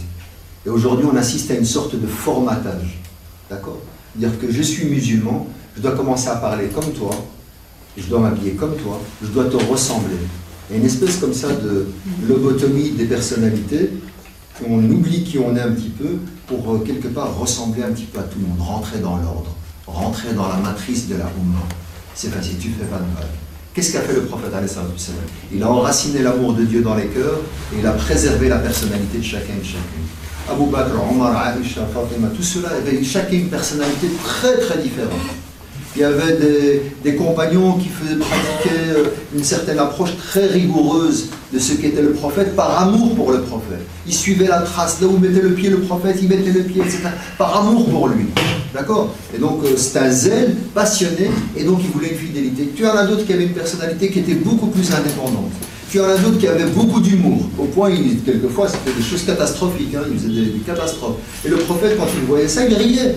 Donc il acceptait la différence et la personnalité de chacun. Donc il faut réconcilier, il faut vous réconcilier avec votre propre cheminement, votre propre personnalité. La deuxième des choses, c'est impérativement également accepter d'où vous venez. C'est très important. D'accord? Il y a des gens qui sont en apesanteur, village dans les nuages. Je suis musulman, je viens ici chez les frères à la Louvière, je me déconnecte de ma maison parce qu'il y a des problèmes à la maison, ils ne comprennent pas l'islam, on est entre nous. Et nous, on est des bons musulmans, on a compris l'islam, etc. Et puis tu rentres à la maison, ta sœur, ça c'est bid'a, ça c'est haram, ouais, non, c'est demain l'Aïd, pas aujourd'hui, c'est demain l'Aïd, non, c'est pas. Et on commence à créer des conflits, des tensions sur des choses qui sont complètement aberrantes. Le fait d'accepter, d'assumer sa famille, c'est de dire, voilà, Dieu m'a. Sinon, vous remettez en cause la volonté de Dieu. Ça, c'est votre problème. Dieu m'a mis dans cet univers-là, c'est pas pour rien. Donc, c'est à partir d'ici que je dois travailler, je dois composer. D'accord? Et mon père ou mon frère ou ma sœur, etc. J'attends pas qu'on est dans un islam comme ça fantasmé. Ya Mohammed, kayfa haluka ya akhi, a'tini min tela. Des projections. Vous imaginez un petit peu le schéma dans lequel certains sont. Alors je le dis évidemment avec humour pour que ça passe, mais c'est très important de comprendre qu'un certain nombre de musulmans sont dans ce type de projection, sont dans ce type de schéma. C'est-à-dire qu'ils sont en déconnexion que tout le reste, c'est pas bon. C'est l'islam traditionnel, c'est l'islam des parents qui n'ont pas beaucoup compris, ils sont venus hier, vous savez, cette espèce de posture gentille mais limite méprisante, enfin, ou surtout méprisante emballée avec du gentil. Mais cette approche-là, et puis les autres, celui-là, cette espèce de catégorisation comme ça, hyper stérile dans notre communauté. Moi, je suis prêt à dire que je suis pas d'accord avec toi, mon frère. Je suis radicalement contre ce que tu penses, ma soeur. Mais je suis prêt à débattre avec toi et jamais de mon côté tu entendras l'anathème.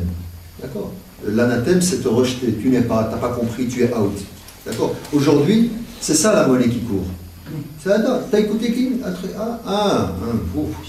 Un tel, on connaît, hein. Si tu savais ce que je sais, mais qu'est-ce que tu sais? Tu sais rien du tout. Tu sais que c'est un frère et qu'il y a assez de place pour tout le monde au paradis. Alors espère une chose, si tu me vois dans la faute, rentre chez toi, pleure, prie, tu dis, ah, mais fais-le quand même rentrer. Il n'a rien compris, mais aide-le. C'est tout ce que tu peux mettre. Mais nous, on a une espèce de haine, de jalousie comme ça. Tu as l'impression que le paradis, il est à ton père. Et que celui qui rentre, il doit passer par moi. Dis-moi, yallah, troll. C'est pas normal. Ça, il est là l'angoisse qu'on vit dans la communauté. Et c'est pour ça que vous avez des gens qui sont... Moi, j'ai vu des personnes briser des familles au nom de l'islam. Il casse sa sœur au nom de Bukhari, le musulman. Il va casser sa mère avec un verset du Coran. Tu dis, c'est pas possible. Ou tu es complètement disjoncté, ou là, tu n'as rien compris, etc. Il dit, ça, mon frère, ça, c'est l'islam. L'islam, il n'est pas là pour plaire à un tel ou pour plaire. L'islam, c'est l'islam. Regarde le prophète, regardez le célèbre inconnu, à quel point on ne l'a pas compris. la subtilité, il touche des choses, l'accompagnement psychologique. Regarde, bon, on a des profils avec nous, des acteurs ici qui accompagnent la réalité de la communauté au quotidien, qui voient des questions. Tu es obligé d'adapter en fonction de chaque profil. Il y a une part psychologique importante. Le prophète il donne une réponse à une personne, l'autre il vient avec la même question, il donne une autre réponse. Parce qu'il voit bien que tu dois être subtil, tu dois faire attention, c'est très important au relationnel. Lorsque le prophète est à la mosquée, il se plaint, il dit où est un tel, ou on ne sait pas, il dit mais il se retourne vers les compagnons, il dit comment vous avez peut-être qu'il va arriver, allez voir ce qui se passe. Il y a une dimension, une énergie comme ça sociale importante où on se protège, on s'accompagne, on s'oriente. Oui, il y a et là le concept de fraternité il devient important. D'accord. C'est ce que le prophète a créé. L'amour de Dieu dans les cœurs, les gens se sont mis autour de lui et puis ils se sont soudés autour de cette cause-là, autour d'un amour partagé. Et ça, tu as envie de développer, de créer, etc. Et c'est ça, je dis vraiment, c'est pour ça que je viens avec beaucoup de bonheur ici à la Louvière, on ressent cette énergie-là. Vous devez vous protéger, hein, honnêtement. Vraiment, autour de ça, parce que c'est une richesse qui, si on ne fait pas attention, elle peut être complètement altérée. Il faut vous protéger par rapport à ça et en même temps garder ce souffle-là. Mais ça, c'est l'essentiel, vraiment. Je pense que c'est l'essentiel, il n'y a rien d'autre. Comme voleur sur terre, moi je pense qu'il n'y a rien d'autre. Être connecté à Dieu, bien dans son entourage et soudé sur le bon conseil et l'orientation, etc. et s'émanciper et vivre le bonheur de Dieu, le bonheur de l'islam et partir sereinement, bah, what else, comme dire. Qu'est-ce que tu veux de plus? Donc fondamentalement, c'est autour de ça qu'il faut se raccrocher.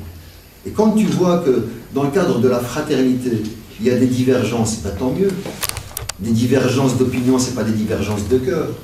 Et que la meilleure recette qu'un certain nombre ont trouvée, c'est de s'éviter. Je vais t'éviter pour ne pas rentrer en confrontation avec toi-même. Rentre avec moi en confrontation, mais rentre avec moi en confrontation avec ta tête, pas avec ton cœur. C'est pas parce que je ne suis pas d'accord avec toi que je te déteste. Et le problème, il est là. On revient à la case départ. C'est la question identitaire. Quand tu me dis que j'ai pas raison, ça veut dire que tu m'attaques sur le plan personnel, tu me décrédibilises, d'accord? Forcément, tu remets en question mon autorité.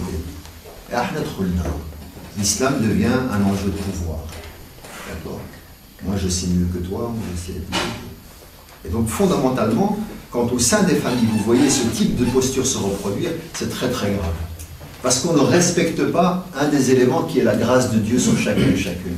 On ne sait pas. Il y a des gens qui ont un discours par rapport à leur sœur ou par rapport à leur frère. Tu dis, mais lâche-le. Tu dis, mais attends, ça veut dire que tu encourages la dépravation. Non, ce que tu dis est juste sur le fond. La manière dont tu le dis, la forme, elle n'est pas bonne. Et le temps que tu prends n'est pas bon. Le temps, c'est-à-dire que toi, tu veux qu'il change et qu'il change maintenant. Parce que toi, tu es prêt psychologiquement, tu veux que lui soit prêt psychologiquement. Mais le fait peut-être que de le précipiter, tu fais que retarder sa transformation. Qu'est-ce que tu as mis comme élément comme... Moi, je le dis souvent, une expérience d'un papa, et sa fille a quitté la maison, un papa très conservateur, Delouish, voilà, c'est une des plus grandes écoles de changement que j'ai pu voir et d'amour que j'ai pu voir d'un père par rapport à sa fille.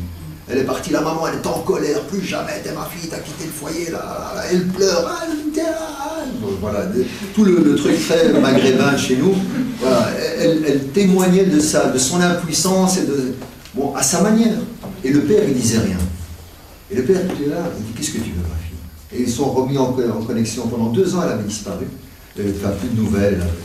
Qu'est-ce que tu veux? Et il a commencé petit à petit. Il dit, viens avec moi en vacances. Elle dit, mais papa, je travaille. Il dit, moi je te paye ton salaire, viens avec moi. Il me prend un mois de congé, je te paye.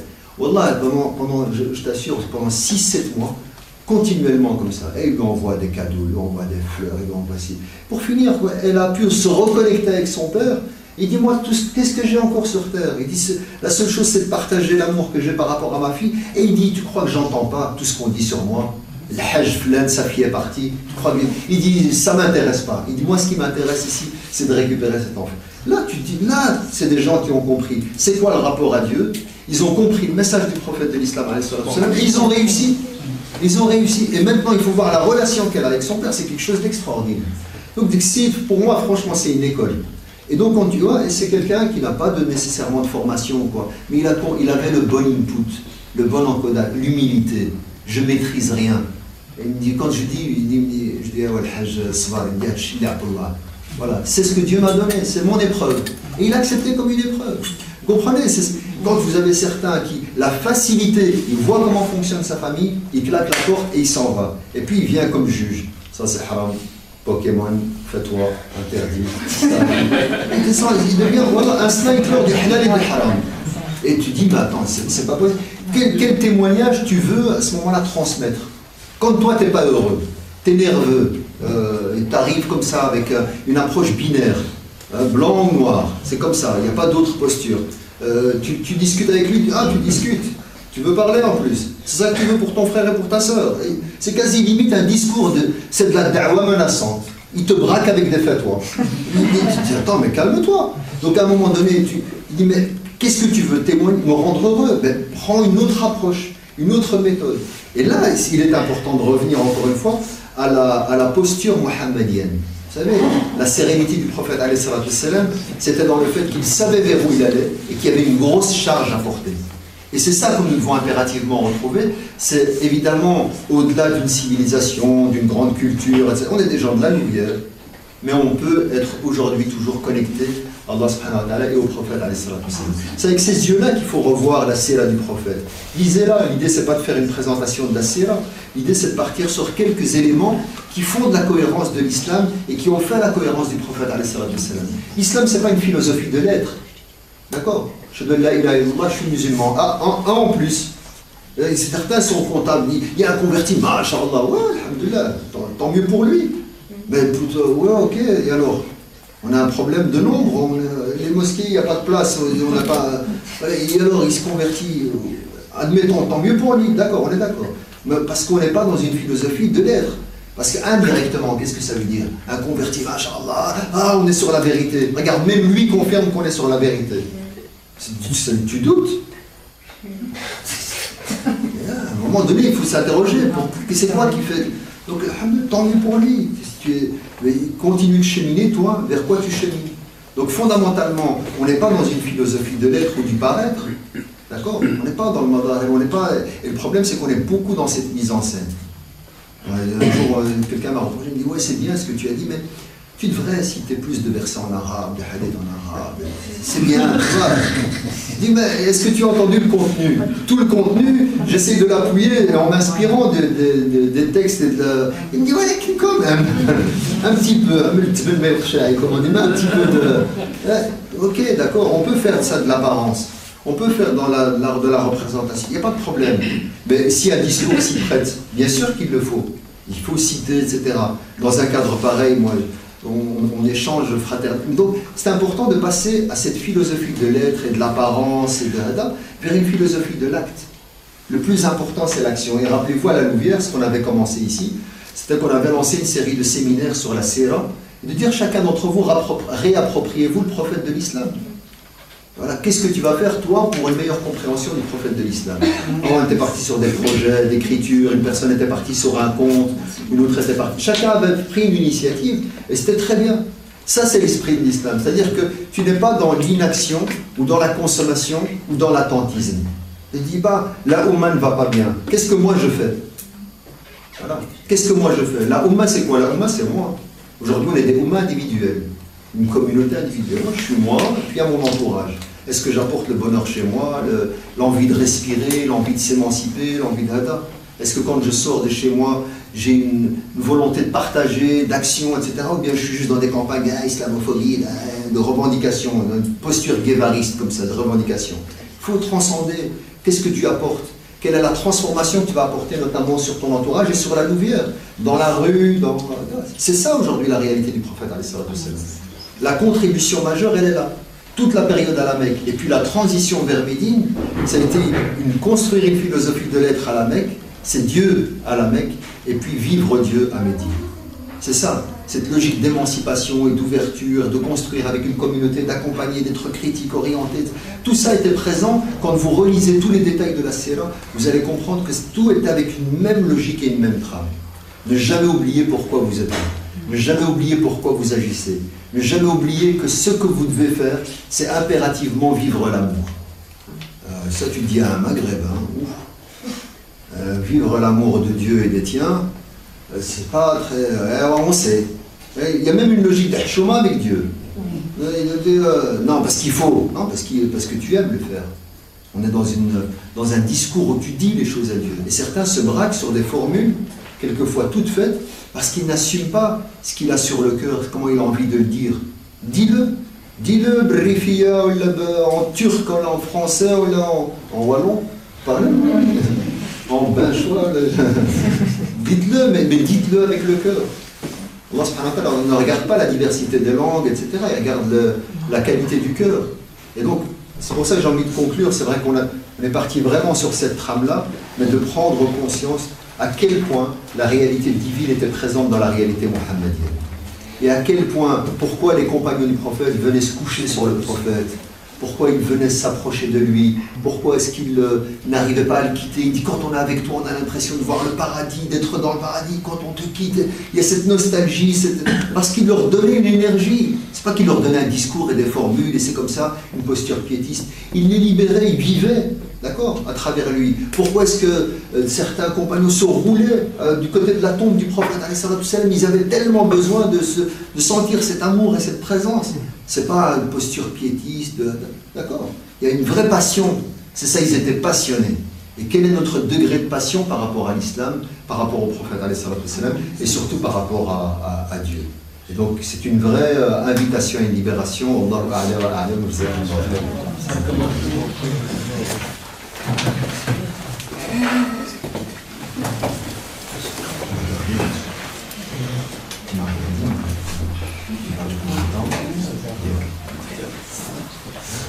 On te remercie beaucoup, cher frère Farid. On espère que tu reviendras très bientôt, Inch'Allah. En tout cas, l'invitation est lancée. Avec grand plaisir. Je te donne l'impression. Et on va passer à la série de questions-réponses, petit débat, Inch'Allah. Donc, après. Donc, si quelqu'un a une question, n'hésitez pas. Oui, madame. C'est pour, comment dire, comme l'islamophobie. Pour dire comme vous, machallah, les chouas et tout ça, est-ce que vous ne pouvez pas écrire une lettre tout l'islam, qui connaissent bien l'islam, aux chaînes de télévision, pour dire, maintenant ils disent ceux qui envoient les petits-enfants se battre en Syrie, il y en a un parmi eux qui dit, moi, ma nationalité c'est l'islam. La nationalité, ça n'a jamais été l'islam. On est musulmans dans toute la nationalité du monde. Mais faire comprendre, parce que les journalistes ils prennent toujours enfin je les accuse, parce qu'ils prennent toujours des trucs qui créent le problème en fait. Mais quand on entend ça, moi je me mets à la place d'une Belge ou un Belge, quand on entend ça que il va aller se battre parce que sa nationalité c'est l'islam, c'est pas vrai. Ils comprennent ça. Donc ils disent, ah mais l'islam il est violent. C'est normal pour moi, en étant étrangère, mais j'ai vécu plus ici en Belgique que dans mon pays. Je me mets à leur place. Une maman belge avec les enfants qui peut devenir islamophobique même si elle n'est pas, et raciste même si elle n'est pas. Quand on voit ça, qu'on entend ça, et qu'il n'y a jamais personne qui... Enfin, moi je suis juste comme une femme qui a élevé mes enfants, j'ai pas fait des études et tout, mais je suis enragée quand j'entends ça, et qu'il n'y a personne qui bouge en fait. Les gens qui comprennent, qui sont instruits, parce que tout le monde est religieux maintenant, tout le monde comprend l'islam, même ceux qui ne sont pas musulmans, ils parlent de l'islam à la télévision et tout ça. Moi quand j'entends ça, je vous le jure, je suis enragée. Et j'ai dit pourquoi est-ce qu'il y a tant de musulmans qui comprennent et qu'ils ont fait des études, pourquoi est-ce qu'il n'y a pas un qui intervient pour dire l'islam ça n'a jamais été une nationalité. Et qu'est-ce qui va aller comme à tuer la blanche, c'est ses frères. Et montrer le djihad c'est en fait le djihad c'est faire des choses dans soi-même. Et le djihad, normalement, c'est défendre sa patrie, défendre ses enfants, donc défendre son honneur. C'est ça que nous ancrons, nous, le djihad. C'est pas d'aller tuer des innocents. Mais maintenant, le djihad se mange à toutes les sauces, l'islam se mange à toutes les sauces. Alors, nous, les petits musulmans qui ont fait l'islam dans notre maison et qu'on encule des trucs à nos enfants. Et des fois même vos enfants ils tombent pour vous, ils disent bah, qu'est-ce que tu nous as appris, c'est pas ça.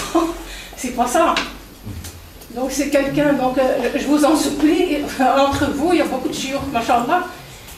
Consultez-vous, faites quelque chose pour intervenir, pour dire aux gens, ça c'est pas l'islam, l'islam c'est une religion.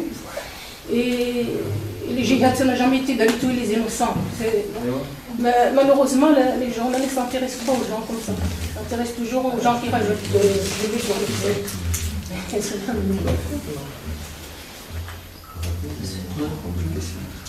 Non, là où vous avez raison, c'est que, bon, évidemment, les médias s'intéressent à ce qui fait l'actualité, qui est une couverture. Maintenant, est-ce que la couverture est bien faite, médiatiquement parlant, ou pas, c'est un autre débat. Là, vous avez raison, on peut être critique.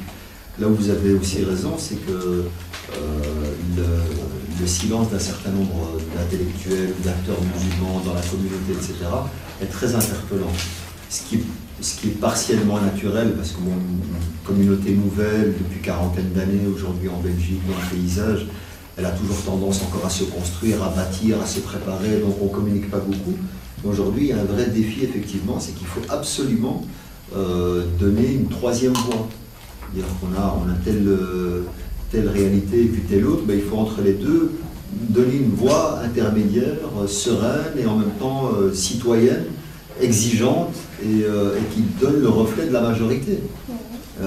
Et ça, malheureusement, on n'entend pas assez cette majorité. On parle beaucoup de majorité silencieuse, et il faut qu'un certain nombre d'acteurs, effectivement, et vous avez tout à fait raison, montent au créneau. Alors maintenant, que ce soit dans ce cadre du média, si vous avez l'occasion de le faire, ou que ce soit dans des médias alternatifs, il y a d'autres possibilités de communiquer, etc., qui est tout à fait honorable. Donc ça, effectivement, ça renvoie à la responsabilité d'acteurs musulmans, des théologiens, des imams, des intellectuels, d'autres, etc., qui doivent donner le ton. Maintenant, si c'est exploité ou pas, peu importe. Si les médias s'intéressent à ce que vous allez dire ou pas, peu importe. Le truc, c'est que vous l'avez fait. Vous avez assumé votre responsabilité. Là, je suis entièrement d'accord avec vous. Merci. Une autre question? Par rapport à la concentration, vous avez parlé de concentration dans la prière, et par rapport à la connexion, j'aurais aimé savoir si tout le monde peut accéder à cette concentration, ou bien c'est seulement... comment on peut y accéder exactement, quoi. Alors évidemment que c'est un degré de travail et de volonté sur soi et de préparation de l'environnement qui n'est pas facile. Donc c'est un travail de longue haleine, mais en même temps c'est un travail qui peut être mesuré en fonction de votre degré de présence de Dieu en vous. C'est-à-dire que ça peut des fois venir dans un moment d'expérience soit douloureuse ou heureuse dans votre vie, vous vivez un moment mystique important qui est à exploiter. Il ne faut pas confondre le côté de l'émotion de Dieu et de ce qu'on peut ressentir là pour le moment, etc., cette envie de faire des choses, avec le fait une vraie spiritualité. La spiritualité et la dimension de la concentration il y a une science qui vous met de la mystique, qui vous initie à des exercices, il y a un vrai travail de fond à faire. Donc ça se déploie au fur et à mesure. Alors je vais peut-être comparaison et pas raison, mais c'est un peu comme dans l'esprit des arts martiaux. Des fois on ne comprend pas le rituel du kata, de l'exercice, de la répétition, etc. Mais la répétition du mouvement dans l'air, c'est progressivement pour vous faire prendre conscience de votre rapport à l'espace et d'encoder en vous le mouvement. Et donc, une fois que vous avez atteint un certain degré, vous comprenez la cohérence de tout ceci, vous êtes libéré des contraintes de devoir y penser, etc. Il y a des choses que vous faites en forme de réflexe et progressivement, vous développez une série de capacités. Le cas de la prière, de la répétition, de ruminer le Coran, le statut même de Coran, c'est-à-dire c'est un statut de ce qui est lu de manière permanente. D'accord ? Même si on ne comprend pas tout de manière... mais il y a la lecture, la répétition, le fait de ruminer, d'enraciner en soi, etc., une certaine présence, fait qu'à un moment donné, vous ressentez des choses. Et cette émotion-là, il faut la travailler pour la développer comme une qualité spirituelle. Donc c'est pour ça que l'islam, c'est à petite dose et longtemps. Le secret de la concentration est la stabilité et la permanence. Un petit peu en fonction de ce que tu peux. Jamais trop pour pas arrêter à un moment, et le minimum, et puis tu gagnes en profondeur. Après, ça devient un besoin. Quand tu commences à te dire, il y a un truc qui me manque, je dois absolument y aller, c'est que ça commence à marcher. Mais c'est pas systématiquement se conditionner à en faire beaucoup, puis t'arrêtes, tu te culpabilises, tu reviens, allez, j'y vais, et puis hop, vous voyez, cette espèce de va-et-vient permanent, etc. C'est vraiment, à mon sens, une stabilité progressivement de l'humilité, et puis surtout de la connexion, quoi. La connexion et dire des choses, dire vos forces, vos faiblesses, dire vos angoisses. Quoi. Après, ça devient vraiment un moment privilégié de vouloir rencontrer Dieu. C'est vrai qu'après, c'est aussi un conditionnement, c'est qu'il y a une différence entre faire la prière, bon déjà il y a une différence entre ne pas faire et faire, mais il y a une différence entre faire la prière et faire la prière. Il y a faire la prière qui est une exécution, mais il y a aussi faire la prière qui est une préparation à la prière. Donc l'environnement, le téléphone, la luminosité, le choix de l'espace, etc. Tout ça, ce sont des composantes qui vont vous aider, non pas à trouver la concentration, mais au moins à vous mettre sur le chemin de la concentration. Et l'importance que vous donnez à quelque chose développe déjà une certaine... Vous comprenez, quand vous priez en plein milieu du salon alors qu'il y a telle chaîne télévisée qui est allumée, et puis les cousins qui viennent de rentrer, etc., et puis vous exécutez là, à ce moment-là la prière. C'est-à-dire que là, vous répondez à votre devoir. C'est très difficile de dire, ouais, machallah, j'ai vécu un truc entre The Voice et c'est très compliqué, quoi. Donc c'est aussi l'environnement dans lequel vous êtes. Et ça, même ce qui t'a aménagé un espace privilégié pour vous, dans votre intimité, etc., et à vous concentrer, mais vraiment à vous mettre en condition quasi d'une préparation, même s'il faut prendre 10 minutes ou un quart d'heure, etc., de méditation, de préparation avant, et même la structure des ablutions est une préparation à la prière. Vous êtes dans la symbolique de la purification, vous êtes dans la symbolique que l'eau rend toute chose vivante, vous reprenez une connexion à la nature, à nous. Vous voyez, il y a tout ça qui est en soi une ritualité. Là, tu fais des ablutions, tu parles en même temps, tu es dans autre chose, hop, vite fait, tu exécutes et tu évacues. Ça, c'est encore dans un rapport à l'obligation. Et là, on a beaucoup d'exemples dans l'histoire, des mystiques, des ulama, hommes et femmes d'ailleurs, qui nous ont enseigné comment se mettre sur ce chemin de la passion et de la découverte de Dieu. Et il est là, hein. Il ne faut pas en douter. Ce serait grave. Il est là, il est plus proche de nous que de l'angulaire. Et donc, on serait étonné à quel point Dieu se découvre à l'individu alors qu'il ne fait même pas un dixième de ce qu'il faudrait. Faites le petit pas et vous verrez la surprise, quoi. Et à quel point de grands mystiques se cachent à la louvière. Une question. Donc, je vous dis, je vous dis, tout à l'heure, vous avez dit que ce qu'on peut faire pour le Ummah, ce qu'on peut faire. Des fois, on a envie de transmettre quelque chose. Par exemple, aujourd'hui, on est là et on profite de votre savoir un petit peu et si on sait le transmettre. Mais des fois, si on le transmet, il y a des gens qui n'ont pas ça, vous n'avez pas de diplôme, vous n'avez pas le droit de transmettre ça. De faire quelque chose, juste un petit rappel. Mais des fois, on est cassé. Non, c'est non, automatiquement, quand vous n'avez pas de diplôme, vous n'avez pas le droit, vous n'avez pas le droit de faire le devoir, c'est strictement interdit. Ça, j'aimerais bien savoir quel niveau on peut... Quand je dis alors, agir, c'est pas simplement dans le cadre de la dawa, c'est une partie de la prédication, du témoignage, etc. Et agir, c'est pas simplement dans le cadre de la Ummah, de la communauté spirituelle. Aujourd'hui, vous êtes des citoyennes et des citoyens de la Louvière, c'est qu'est-ce que j'apporte dans mon environnement. D'abord, par rapport à moi, à ma famille la plus élargie, à mes voisins, à mon entourage, à la Louvière, à la Belgique. Ouais, on va en élargissant. Donc la priorité ici pour les musulmanes et les musulmans qui vivent à la Louvière, c'est leur entourage et la Louvière. D'accord ? Donc qu'est-ce que moi j'apporte concrètement comme plus-value à la citoyenneté ? Un enseignant qui a compris le message de l'islam est un meilleur professeur de mathématiques, c'est-à-dire qui prépare mieux ses leçons, qui est plus attentif avec ses élèves, qui est dans un don de soi, qui est dans l'accompagnement, dans une pédagogie, une vraie présence, parce que pour lui, c'est une responsabilité devant Dieu de bien dispenser son savoir. Vous comprenez ? C'est vous gagner en qualité, pas nécessairement un discours religieux. D'accord ? C'est pas que le mathématicien va dire, oui, vous savez que les musulmans et les arabes ont découvert le chiffre 0, et l'algèbre vient de l'arabe.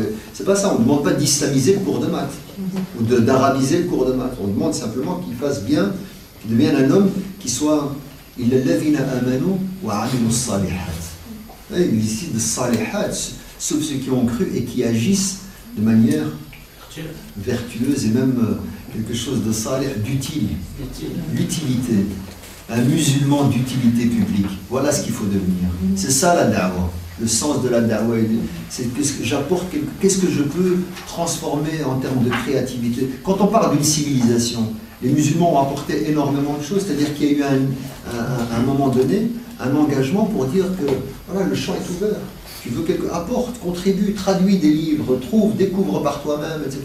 Cet esprit de créativité a été lancé par la réalité de l'islam. Apporter quelque chose d'utile. Il faut marquer l'histoire et la civilisation. D'accord? Et marquer la Louvière, notre entourage, par un plus. Et que l'islam et les musulmans, citoyens belges et citoyennes belges louviérois, c'est comme ça qu'on dit, deviennent des acteurs qui comptent dans la communauté locale. Vous comprenez? Qui soient considérés comme étant une plus-value dans le paysage. Qui soient un plus et pas comme une menace que systématiquement, quand on voit les musulmans, c'est qu'ils réagissent que par rapport à quelque chose qui les touche. Non, mais qui nous implique tous de manière élargie. C'est ça qui est important. Et puis effectivement, si vous voulez partager des choses sur le religieux, etc., dans votre entourage, dans la famille, etc., et je pense qu'on gagnerait peut-être quelquefois à diminuer les activités de partage de discours et à augmenter les activités de partage d'action. Moins de paroles, plus d'action. Et plus d'action avec du sens. Voilà. Des opérations pour les sans-abri, des mobilisations pour la qualité de l'enseignement à l'école, pour le non à l'échec scolaire. Ça, c'est des actions qui sont complètement dans l'esprit de l'islam. Vous comprenez? Et donc, aller rendre fait des opérations de descente et de visite dans les hôpitaux, voilà, des périodes comme ça où vous apportez du soulagement, une campagne de fleurs dans les maisons de retraite, des choses comme ça. Ça, c'est des actions qui sont totalement dans l'esprit de l'islam. C'est-à-dire qu'encore une fois, vous partagez de l'espoir, du bonheur, un esprit positif, etc. Et qui sont complètement enracinés, là, dans l'esprit coranique et prophétique, et en même temps, dans ce qu'attendent les citoyennes et les citoyennes d'Alouvière de tout un chacun d'entre nous. Là, vous assumez vos responsabilités. Et à mon avis, c'est sur ce champ-là qu'il faut beaucoup plus investir aujourd'hui. Et pas être dans un cloisonnement d'entre nous. Mais il y a aussi un vrai travail à faire dans l'intracommunautaire. Voilà. Moi j'aurais deux questions. La première, c'est en faisant allusion quand vous avez parlé du principe de Qibla de la Kaaba avec les idoles, que c'était du business. Est-ce qu'on ne peut pas dire aujourd'hui que c'est plus ou moins la même chose quand on voit les prix que ça coûte pour pouvoir refaire cette chose? Et la deuxième question, c'est faire allusion à la culpabilité que vous avez soulevée. D'où vient-elle? Pourquoi aujourd'hui elle apparaît? Et que vous avez dit qu'avant donc elle n'était pas là. Et est-ce que ça vient de l'éducation ou est-ce que ça vient de notre environnement? D'où vient-elle? Oui, merci pour la première question. Je pense qu'effectivement, il y a, depuis toujours, ça existait, une posture un peu lucrative sur l'encadrement de l'islam. Avant, on partait de Fès ou de je ne sais où, dans le Maghreb, on devait traverser des milliers de kilomètres à cheval ou à pied, etc. Il y avait un encadrement, il fallait payer pour ça, etc. Ça a toujours été, une opération. Le religieux a été aussi associé à des contraintes économiques. Alors qu'aujourd'hui, c'est vrai que ça prend effectivement une tournure qui peut poser un certain nombre de questions. Et là, c'est la responsabilité des musulmanes et des musulmans. Je suis désolé de ne pas accepter tout et n'importe quoi. Regardez, je vais vous donner un simple exemple. Il y a quelques années, ça n'a rien à voir avec le pèlerinage, mais j'y reviens, il y avait les départs en car là, pour les pays d'origine. Vous avez vu le nombre de tragédies qu'on a dû accepter et vivre, des accidents, des choses comme ça. Moi, j'ai accompagné des familles qui ont perdu des membres de leur famille avec des cars qui n'étaient pas à jour, avec des chauffeurs qui étaient complètement pétés parce qu'il avait déjà 3 jours de route et puis qui repartent comme ça, sans assurance, sans truc. Et des gens, quand ils perdent leur famille, je leur dis, mais vous devez agir. Ils disent, non, ça c'est la volonté de Dieu. Mais ça, c'est du fatalisme. À un moment donné, je veux dire, si ça t'est arrivé à toi, il faut qu'on s'encadre, etc., et qu'on trouve les moyens nécessaires, faire bouger la loi, etc., et mobiliser un cadre juridique pour que ça arrête. Depuis qu'il y a eu une transparence, puis qu'il y a eu un vrai coup de scalpel dans ce trafic-là, les choses se sont atténuées, se sont calmées, elles rentrent plus ou moins aujourd'hui dans l'ordre, malgré... Voilà. Le cas du pèlerinage, c'est la même chose.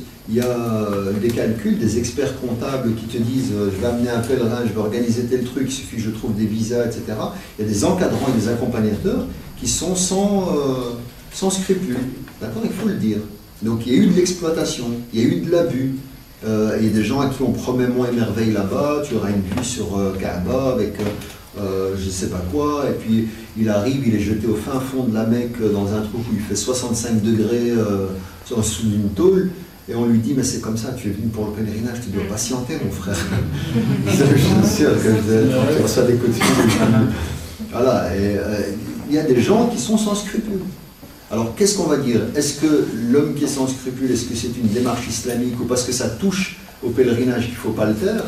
Justement, c'est parce que ça touche à la naïveté ou à la foi, à la bonne foi des gens qu'il faut aujourd'hui protéger ça. Il faut protéger, il y a de plus en plus maintenant des associations qui émergent dans le paysage, de protection des pèlerins, etc. Ça c'est sain. Donc on doit critiquer évidemment ceux qui sont sans scrupules au départ, mais aussi ceux qui sont sans scrupules à l'arrivée. Ceux qui encadrent, qui accueillent, il y a des fois, tout n'est pas acceptable. D'accord.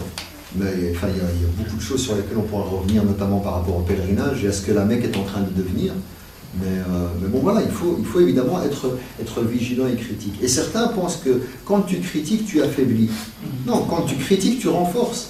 Mais ma critique, elle n'est pas une critique de déconstruction radicale, elle est une critique de remise en question pour mieux redémarrer, mieux avancer. Donc c'est une plus-value, c'est un plus. Si on critique, voilà, c'est un don que je fais à l'autre. Et en même temps, ça permet d'écarter ceux qui sont effectivement sans scrupules. Mais il y a des choses qui sont effectivement dramatiques et qu'il faut impérativement dénoncer. C'est sûr que c'est le prix des billets. Oui, bien sûr. Possible bien sûr. de pouvoir accomplir c'est ça, il faut prendre conscience. Et il y a des gens qui vivent là-bas des choses terribles. Et quand ils reviennent, c'est comme la tragédie du Caire. Ils sont là-bas, ils ont vécu des choses incroyables. Et puis quand ils reviennent, ils disent ah, c'est pas grave, les fêtes mettent. Ce qui est derrière est mort, c'est terminé, c'est pas grave. Allez, en plus c'est la Mecque, on va pas commencer à faire. Non, mais justement, tu dois protéger ceux que l'année prochaine ils vont être dans le même. C'est ça, il faut être vigilant et très, très attentif. Votre deuxième question, c'était par rapport à la culpabilité. Oui, alors c'est c'est très très contemporain. C'est le 19e, 20e siècle, les musulmans, le monde musulman qui a complètement été affaibli avec le grand homme malade de l'Empire ottoman, voit l'arrivée de forces étrangères rentrer dans le pays. C'est une première fois pour eux. Ils sont complètement chamboulés. Ils avaient le souvenir des croisades et des invasions mongoles, mais c'est la première fois où, comme ça, une présence forte qui vient avec une supériorité, d'accord, et bien avec une supériorité culturelle, militaire, scientifique et politique. Et les musulmans qui sont un peu down dans le creux de la vague sont complètement remis en question. Qu'est-ce qu'ils font? Un certain nombre, intellectuellement parlant, rejettent tout ce qui vient de l'autre et ils reviennent sur valoriser un patrimoine, etc. Alors c'est bien de valoriser le patrimoine, mais si tu le revalorises par l'identitaire, le nifisme, nous aussi on a... Quand tu pratiques comme ça une religion que tu redéfinis à partir de l'identité, tu dis tu as et moi aussi j'ai. D'accord? Eh bien, là, on a enfermé l'islam dans une espèce comme ça de maladie un petit peu, et qui rentre dans ce que j'appelle la fiqhisation de l'islam. C'est-à-dire que l'islam, c'est le fiqh. Ce que j'ai dit, le halal, le haram, tu peux pas, etc. Et cette norme-là, il faut impérativement sortir de là. La construction de la réalité de l'islam en Europe, elle a encore influencé très fortement par rapport à ça. Il faut sortir de cet engrenage-là et développer une autre voie d'islam, une voie qui libère les gens par rapport à cette notion. Et donc c'est une culpabilité qui est étrangère au référentiel religieux, mais qui est aujourd'hui la norme. Voilà. Et vous avez des gens qui, voilà, il y a un doigt ou un truc, qui sont dans une situation complètement bouleversée, chamboulée. Les gens ne rentrent plus déconstruits après une khutbah de Jumu'ah que quand ils étaient rentrés. Donc c'est pas normal. Quelqu'un qui sort de la mosquée, qui n'est pas revigoré, qui se sent waouh, jusqu'à vendredi prochain, je suis boosté spirituellement, j'ai de quoi méditer, penser, etc. Le type il est là, il dit waouh, j'étais bien juste avant de rentrer. Là on m'a rappelé que je sais pas quoi, on t'a rappelé que tu avais une responsabilité devant tes enfants, et qu'est-ce que vous avez fait, nos enfants en prison, et tu dis oh là là, c'est pas normal. Ça c'est l'esprit de la culpabilisation. Excusez-moi, pour le cas, il y a quelqu'un qui est parti chez un imam juste après le travail et lui demande je veux je veux marier avec une femme comme Khadija. Et l'imam lui répond vite fait, va, quand tu seras avec comme Mohamed, reviens et tout ça. C'est ça ce qu'elle a raison. Oui, au lieu de le prendre, le monsieur, il est sorti, il est désespéré. Il avait défini peut-être la femme qu'il voulait comme Khadija. Mais l'imam tout de suite, il a attaqué, quand tu seras comme Mohamed, viens demander cette question-là. C'est ça ce que c'est triste. Il doit faire la Ligue d'impro. Non, c'est ça qui, oui, voilà, c'est ça qui est la projection dans le bonheur, dans le dépassement de soi, dans le pourquoi pas. De toute façon, même s'il ne le pense pas, qu'est-ce qu'il perd à le projeter vers un mieux? Non, effectivement, il y a cette entrave et il faut absolument, encore une fois, en prendre conscience, surtout dans le cadre de l'éducation. D'accord? Dans le cadre de l'éducation, c'est des drames qu'on fait, on ne s'en rend même pas compte. D'accord? Tu vas chez un enfant, tu lui dis, tu as fait ta prière? Oui, attention, Dieu te voit. Lui, il est là, il me voit. Dieu, il est du côté de l'autre côté, il est contre moi. Pour rentrer dans l'esprit de la culpabilisation, chez un enfant, c'est pas possible. D'accord, c'est pour un. Enfin voilà, il y a non, parce que l'amour de Dieu n'est pas partagé à travers une éducation. C'est ça. Carré comme ça, mais est-ce qu'on peut l'acquérir en fin de compte? Oui. Ou si on ne l'a pas dans l'éducation, j'ai l'impression qu'on est un peu à la traîne à chaque fois par rapport à ceux qui l'ont eu dès la naissance. Non, c'est pas une. Alors, le point ici par rapport à l'éducation, il me semble important de dire quelle est la définition que nous partageons à la maison sur le divin. C'est ça. C'est-à-dire qu'il faut éviter trop de discours, trop de blabla, c'est des faits. C'est des choses qui, au moment où on range la table, on est ensemble. C'est pas X et Y, et généralement des prénoms féminins qui doivent débarrasser la table systématiquement. C'est pas dans la pratique prophétique, c'est maghrébin, c'est bien ancré. Je sais que ça crée beaucoup de tensions maintenant quand je viens de dire ça, mais c'est pas normal. Ici, on ne dit pas à la Louvière. À la Louvière, ils sont à la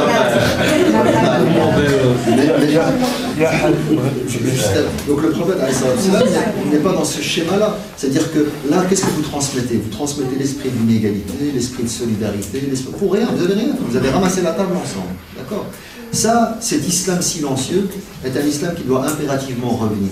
C'est-à-dire que trop de blabla tue la pratique. Vous parlez beaucoup d'islam, de principes, et puis tu conclus, mais qui on est nous? Allez, on retourne, on va jouer aux cartes. Le fait que tu reviennes à un silence et que tu mets des choses concrètement en pratique, le sens de l'hospitalité, le sens du pardon, il y a des gens qui ne se parlent pas, et puis le jour du départ de l'Aïd, c'est Moussamaha de façade. Il a lu un hadith que le jour de l'Aïd, il faut demander pardon, ou si tu vas au pèlerinage, tu dois demander pardon. C'est de la façade, c'est de la mise en scène. Il n'y a pas voilà, il n'y a pas d'engagement profond, etc. Donc ça, il faut sortir du discours et vivre la pratique. Moi, j'ai plus appris de la prière de ma mère que d'apprendre de tous les discours qu'on a entendus.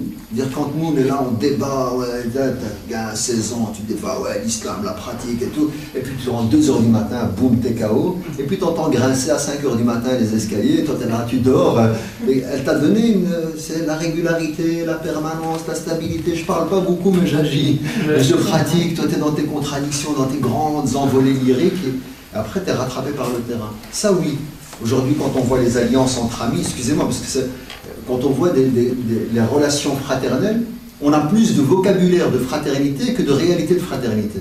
Mon frère, ma soeur, mon frère. Les compagnons, ils ne s'appelaient pas comme ça à l'époque. Tu as un hadith, c'est pas un il-ukht Aïcha radiallahu anha. Ils s'appelaient par leur prénom, il ne va pas lui dire tu ne cites pas le prénom de la femme ou de ma femme. C'est nous qui on est rentré dans des schémas très bizarres. C'est toujours l'éducation. Ça revient à l'éducation. C'est pour ça que j'ai commencé avec ça. Ça fait des dégâts après, quand on se retrouve dans des éducations où, comme vous avez expliqué, c'est les femmes qui sont comme ça, les hommes, c'est, on va dire, les pieds sur la table. C'est ce fils qui va se marier et avoir une épouse va se comporter de la même façon qu'il a vu son père se comporter envers sa femme.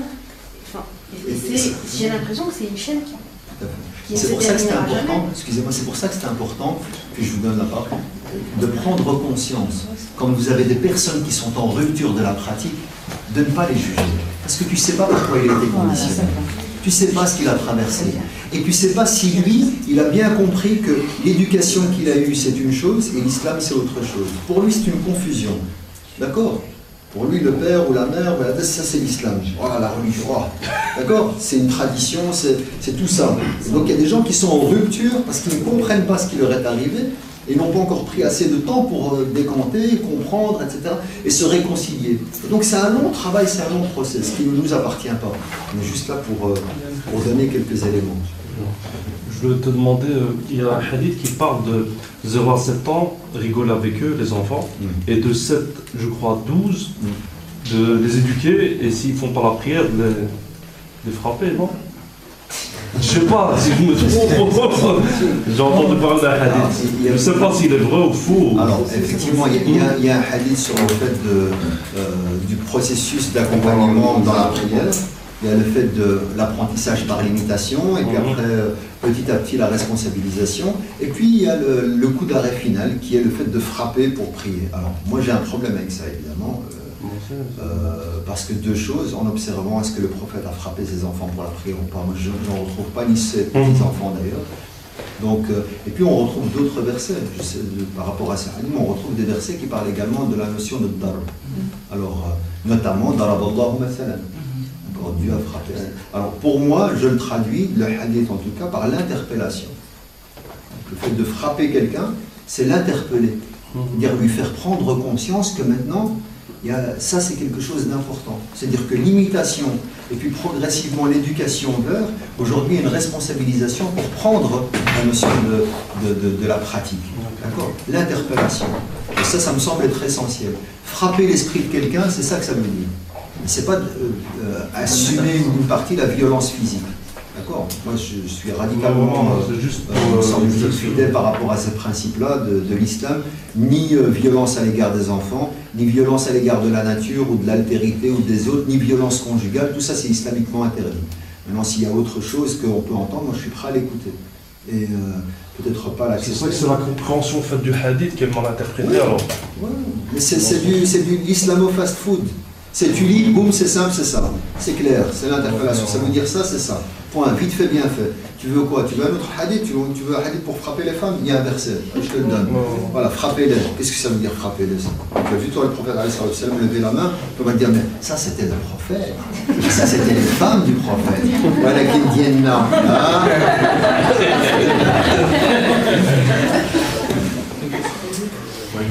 J'avais une question intuitive que l'islam est une éducation tolérante. Ce n'est que de la tolérance en fait. Psychologiquement, c'est de la tolérance. Alors, je pense même plus que ça, c'est de la pacification. C'est de la pacification fondamentale. C'est-à-dire qu'on vit un chaos. D'accord? Moi, à l'intérieur de moi, je suis Dr Jekyll et Mr Hyde. D'accord? Des fois, il peut m'énerver, j'ai envie de faire des choses, mais puis je me maîtrise pour ne pas les faire. D'accord? À l'intérieur de moi, il y a une espèce comme ça de tsunami que je gère. J'essaye de me pacifier pour trouver un équilibre. C'est ce que vous souligniez tout à l'heure du grand djihad. C'est-à-dire la résistance, l'effort contre soi-même. Puis l'ensemble, on a dans des relations sociales où des fois, c'est pas facile. Dans le couple, dans la famille, et vous devez pacifier, trouver le rapport à Dieu, pareil. Pour arriver, si vous voulez, à un état où vous dégagez, si vous voulez, de la sérénité. Ou quand on vous voit agir ou bouger, etc., on dit là, il est nourri par quelque chose qui me dépasse. Vous voyez, il y a des gens, quand vous les regardez, vous dites qu'il est solaire. Il ramène quelque chose, il rayonne, il ramène... Ben, normalement, un principalement, ou une musulmane, quand vous la voyez, vous dites waouh, elle dégage quelque chose, quoi. Au-delà du silence, il y en a qui dégagent beaucoup. Ils dégagent beaucoup. Pardon? Je dis que c'est une... Comment je veux dire ça comportementale. Une éthique. Oui, c'est ça. Voilà. Une éthique comportementale. Bien sûr, bien sûr. Okay. Bien sûr. Le prophète, alayhi salatu salam, dit dire je n'ai été suscité que pour parachever le bon comportement, la bonne éthique, une manière d'être. C'est pour parachever cette dimension-là. Dire que tu atteins un degré de perfection dans la manière d'être. Et ça, c'est une vraie gifle pour nous. Et là, c'est une belle conclusion. On est vraiment avec un célèbre inconnu. C'est-à-dire qu'on en parle tellement, mais on pratique tellement peu. Si à la Louvière, on pratiquait, et on le pratique, je suppose, parce qu'il me l'a confirmé que tout allait bien, on pratique bien le prophète de l'islam, ça rayonne, ça se voit. Et on est en chemin pour pouvoir le faire. Ça doit se voir. C'est pas normal qu'on a une communauté où on sent de l'angoisse, on sent quelquefois du mépris, du tiraillement, de la division. C'est pas normal. C'est pas normal une communauté qui n'assume pas sa diversité. Que ce soit chez une musulmane pratiquante, peu pratiquante, moyenne pratiquante, beaucoup pratiquante, que cette diversité-là, elle arrive à se côtoyer, elle arrive, je vous le disais tout à l'heure en boutade, en rigolant, mais on doit atteindre ce degré-là. Quand tu vois quelqu'un qui n'est pas dans la pratique, au lieu de dire, tu vois, voilà à quoi tu dois absolument pas ressembler. C'est pas ça l'islam. L'islam, c'est quand tu vois, tu te dis, regarde, va et prie pour lui. Viens, on va prier pour lui. On va le faire don. On va même pas lui parler, je sais même pas comment il s'appelle, et je prie pour lui, je demande qu'il ait le bonheur, qu'il ait, voilà, ses entraves et ses chaînes, sa dépendance, peu importe quoi. Je prie, je fais don, je fais grâce. Et là, ça se sent. Quand quelqu'un qui est généreux, qui est bon, qui est bien, à un moment donné, ça rayonne. Quelqu'un qui a des enfants et qui les éduque là-dedans, ça se sent. D'accord? Donc, fondamentalement. Marocain, tunisien, belge, peu importe, libanais, peu importe, peu importe, évidemment. Merci. De rien.